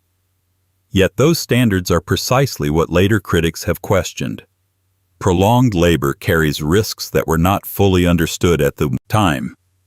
Extended exertion, blood loss, and physiological stress could lead to sudden collapse after delivery, even if the birth itself was completed. Some modern commentators have suggested that Charlotte likely suffered a postpartum complication exacerbated by exhaustion and delayed intervention. Others caution against hindsight bias. Obstetric emergencies can develop unpredictably. Even with modern care, similar outcomes sometimes occur. To assume that intervention would have saved Charlotte risks projecting contemporary knowledge onto a historical context that lacked it. The absence of clear evidence for a single, decisive error makes certainty elusive. Sir Richard Croft's own fate has added a somber note to the story. He was deeply affected by Charlotte's death and died by his own hand several months later, overwhelmed by guilt and public scrutiny. While this personal tragedy intensified the sense of blame surrounding the case, it does not, in itself, establish malpractice. It does, however, underscore how heavily the responsibility was felt at the time. Medical explanations proposed since then vary. Postpartum hemorrhage has often been cited, though records do not describe catastrophic bleeding. Other theories include embolism or sudden cardiovascular collapse following prolonged labor. Each explanation fits part of the evidence while leaving gaps. Without modern diagnostic tools, the precise cascade of events cannot be reconstructed with confidence. What complicates the question further is the political environment surrounding Charlotte's pregnancy. The pressure on her physicians was immense. The nation expected an heir. Failure was unthinkable. In such circumstances, caution could feel safer than decisive action. Doing nothing carried less visible risk than doing something that might go wrong. This dynamic highlights a recurring theme in royal medical history: the tension between innovation and restraint, when the patient is also a symbol. Charlotte's body was not treated as that of an ordinary woman in labor. It was treated as the vessel of national continuity. That status constrained medical judgment as much as it heightened attention. Public reaction to her death was extraordinary. Shops closed. Mourning spread beyond court circles into the broader population. Charlotte was not merely pitied. She was idealized. She became a symbol of lost potential, of a monarchy that might have been reformed and stabilized through her personality and popularity. In that atmosphere, the search for causes became emotionally charged. Calls for reform followed. Charlotte's death exposed weaknesses in obstetric practice and accelerated discussion about intervention, training, and accountability. In this sense, the tragedy had a tangible legacy. It contributed to changes that would, over time, improve maternal care. Yet that legacy offers little comfort when evaluating the event itself. So was Charlotte's death preventable? The most honest answer is that it cannot be proven either way. Different decisions might have led to a different outcome, but they also might not have. The evidence does not support a simple narrative of error, nor does it allow the tragedy to be dismissed as unavoidable fate. It sits uncomfortably between the two. What is certain is that the consequences were enormous. Charlotte's death triggered a succession crisis. The unmarried sons of George III rushed into marriages to produce heirs, a scramble that eventually resulted in the birth of Queen Victoria. In this indirect way, Charlotte's death reshaped the monarchy for a century to come. The unresolved nature of the tragedy lies not in a lack of records, but in the limits of interpretation. We know what happened. We do not know whether it could have been changed. That uncertainty has kept the debate alive, turning Charlotte's death into a case study in the dangers of hindsight and the constraints of historical medicine. Princess Charlotte's story stands as one of the last great royal mysteries rooted primarily in medical judgment rather than secrecy or intrigue. It reminds us that even in an age of documentation, outcomes can remain opaque. Decisions made in good faith can still end in disaster, and the line between inevitability and preventability can be impossible to draw. And as the monarchy adjusted once more to a future altered by sudden loss, it soon faced another unsettling death, this time of a young prince whose passing would attract rumor not because of medical ambiguity alone, but because of the reputational shadows that gathered around his name, ensuring that certainty would once again remain just out of reach. 26. Prince Albert Victor, Duke of Clarence. Straightforward death, or a case of reputational fog? 1892. Prince Albert Victor's death in January 1892 closed one line of succession and quietly opened another. Yet it did so under a haze of rumor that has never entirely lifted. Known within the family as Eddie, he was the eldest son of the Prince of Wales and the grandson of Queen Victoria. As such, he stood one step from the throne. When he died at Sandringham at the age of 28, the immediate explanation was medical and unremarkable. What followed, however, was anything but.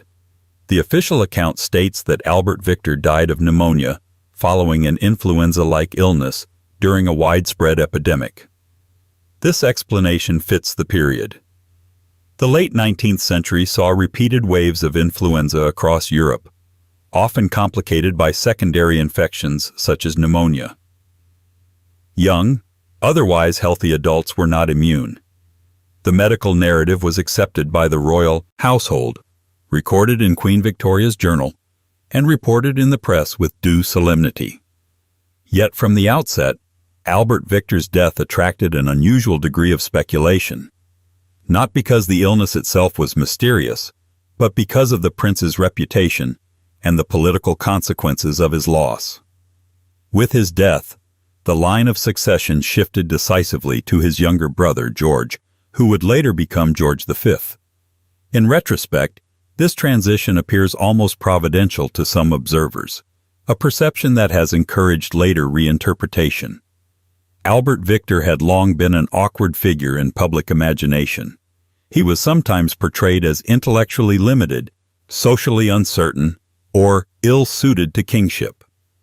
These portrayals, while exaggerated, circulated widely in private correspondence and later memoirs. They created a sense that his presence at the head of the monarchy would have been problematic, a judgment that colored how his death was understood after the fact. The timing intensified that effect. Albert Victor died just weeks after becoming engaged to Princess Mary of Teck, a match intended to stabilize the succession and rehabilitate his image. The engagement had been well received. Plans were underway. Then, abruptly, they ended in mourning. Within a year, Mary would marry Albert Victor's brother instead, reinforcing the sense that history had simply corrected itself. This narrative of inevitability is misleading, but powerful. It encourages the idea that Albert Victor's death was not merely unfortunate, but somehow necessary. From there, it is a short step to suspicion. If his death solved problems, did it truly arise from chance alone? There is no credible evidence that it did not. Contemporary medical accounts are consistent. Queen Victoria's private writings expressed genuine grief, not guarded relief. The physicians involved were experienced and respected. No accusations of malpractice or foul play emerged at the time. In strictly evidentiary terms, the case for natural death is strong, and yet, the persistence of alternative narratives demands explanation. Part of that persistence stems from the shadow of earlier controversy. Albert Victor's name had been linked, tenuously and indirectly, to the Cleveland Street scandal of the late 1880s. As discussed earlier, no proof ever established his involvement. Nonetheless, the association lingered in rumor and later sensationalist writing. When he died young, those unresolved whispers attached themselves to the event, producing what might be called reputational fog. This fog does not require conspiracy to function. It thrives on incompleteness. Albert Victor left behind relatively few personal papers. Victorian privacy norms ensured that much correspondence remained unpublished or was selectively preserved.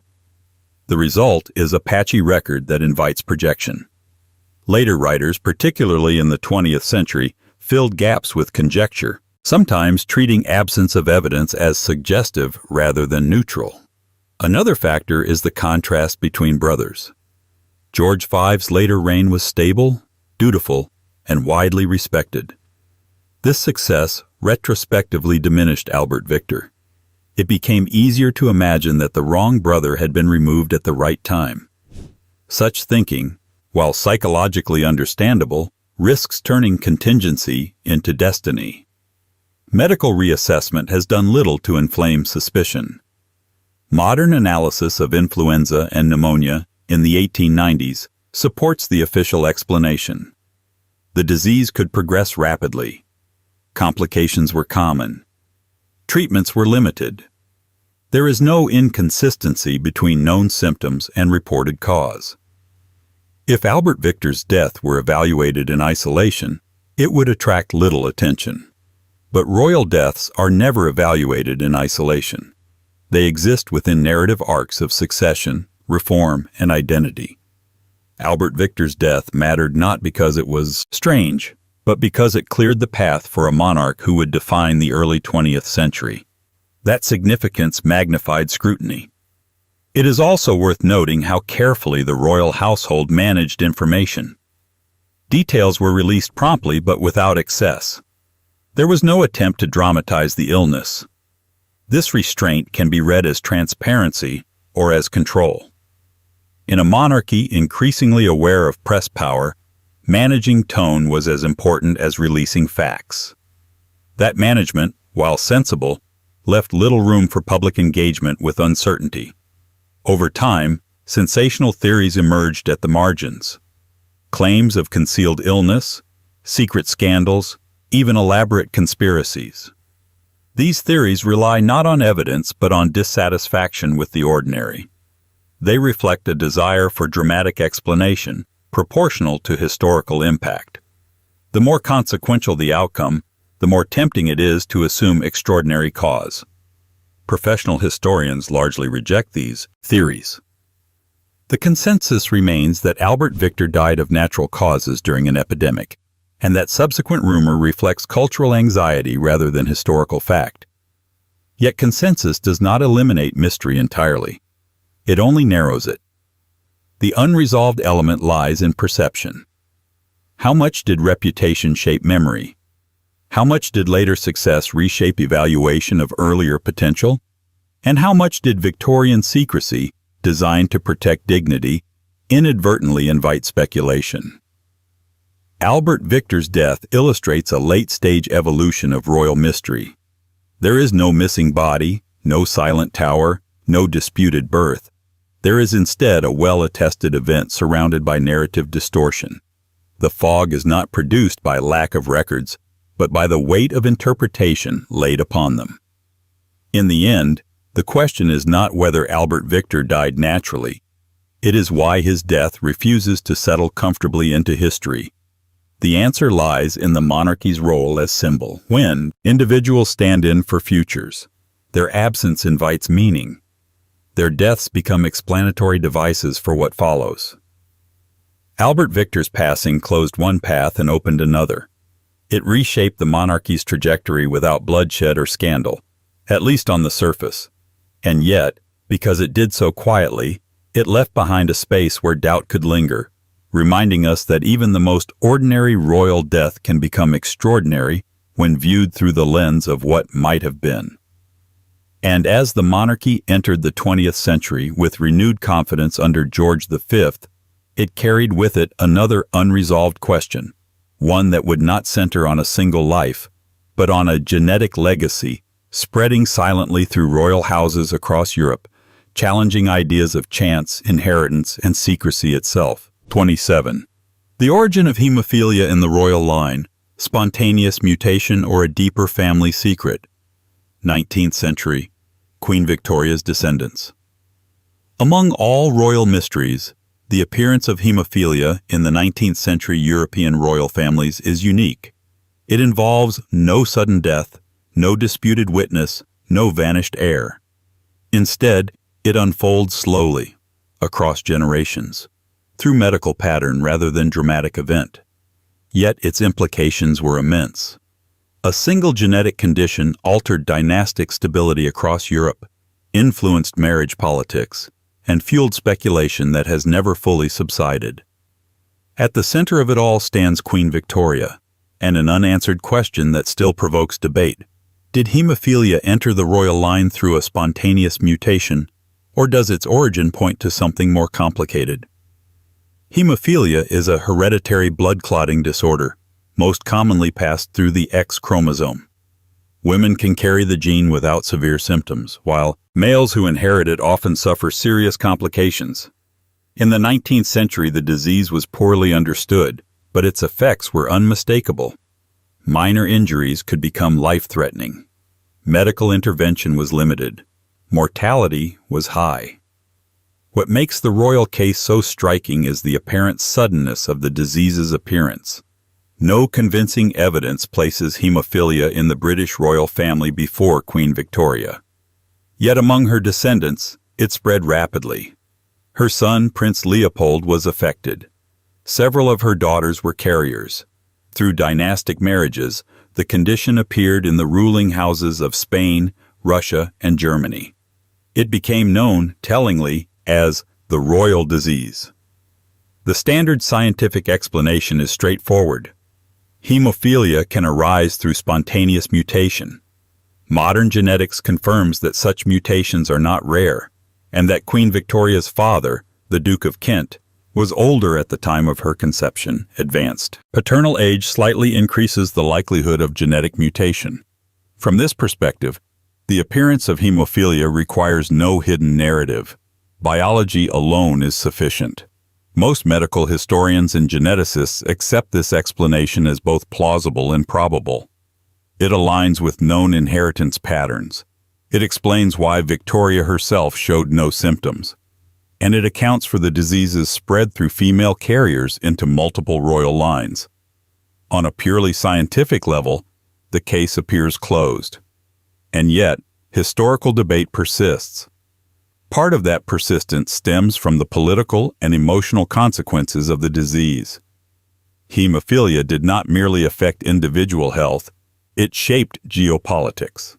The illness of Tsarevich Alexei in Russia, a great-grandson of Victoria, destabilized the Romanov court and contributed indirectly to the rise of figures who exploited desperation and secrecy.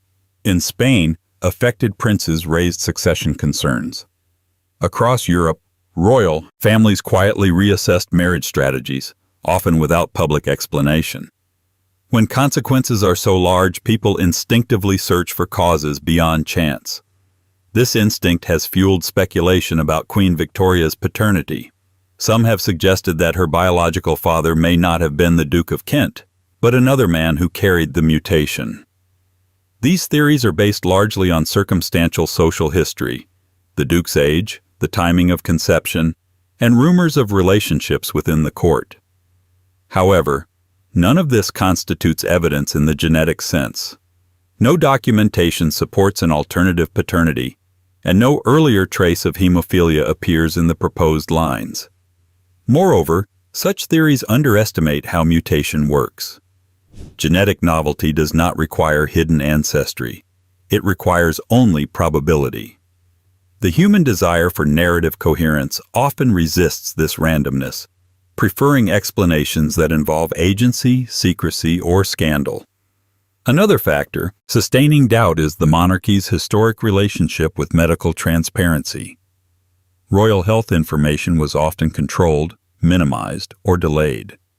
When hemophilia emerged, it was not discussed openly. Symptoms were described euphemistically. The condition's hereditary nature was not publicly acknowledged for decades. This culture of discretion created an environment where later suspicion could flourish. Silence once again played its familiar role. It is also important to recognize that hemophilia blurred the line between private and public in a new way. Unlike earlier mysteries tied to individual deaths, this one unfolded over time, with observable repetition. Patterns became visible. Each affected child reinforced the sense that something fundamental had shifted. In such circumstances, chance feels unsatisfying, even when it is correct. From a modern standpoint, the scientific case for spontaneous mutation is strong. Advances in genetics have clarified inheritance, mechanisms unknown to Victorians. No contradictory biological evidence has emerged. DNA testing of royal remains could, in theory, add clarity, but ethical, legal, and practical barriers make such testing unlikely, and even then it might not resolve paternity questions conclusively. The deeper mystery, therefore, is not medical. It is interpretive. Why has the origin of royal hemophilia attracted so much speculation when other genetic conditions have not? The answer lies in symbolism. Monarchies are built on the idea of continuity, of bloodlines as stable carriers of legitimacy. Hemophilia disrupted that image. It revealed vulnerability embedded within inheritance itself. The very mechanism meant to guarantee continuity became a source of fragility. This realization unsettled contemporaries and later generations alike. It suggested that destiny could be undermined not by enemies or ambition, but by biology. That realization demanded explanation, reassurance, or narrative control. Queen Victoria herself understood the sensitivity of the issue. She was deeply affected by her son Leopold's illness and concerned about the implications for her daughter's marriages. Yet she had no framework to understand the disease genetically. From her perspective, it was misfortune, not mystery.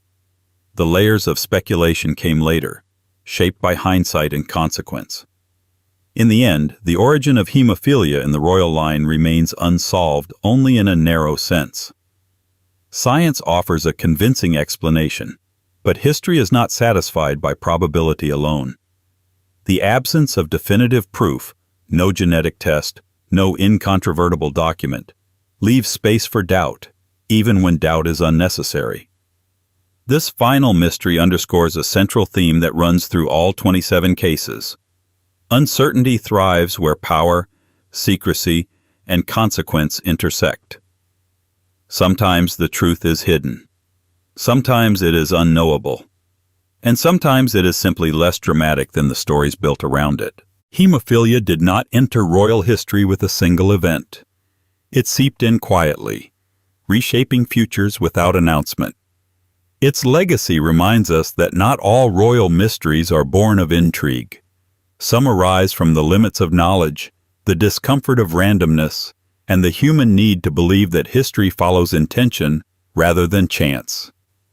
And taken together, vanished princes, disputed deaths, whispered scandals, medical enigmas, and inherited vulnerability, these mysteries reveal something enduring about monarchy itself.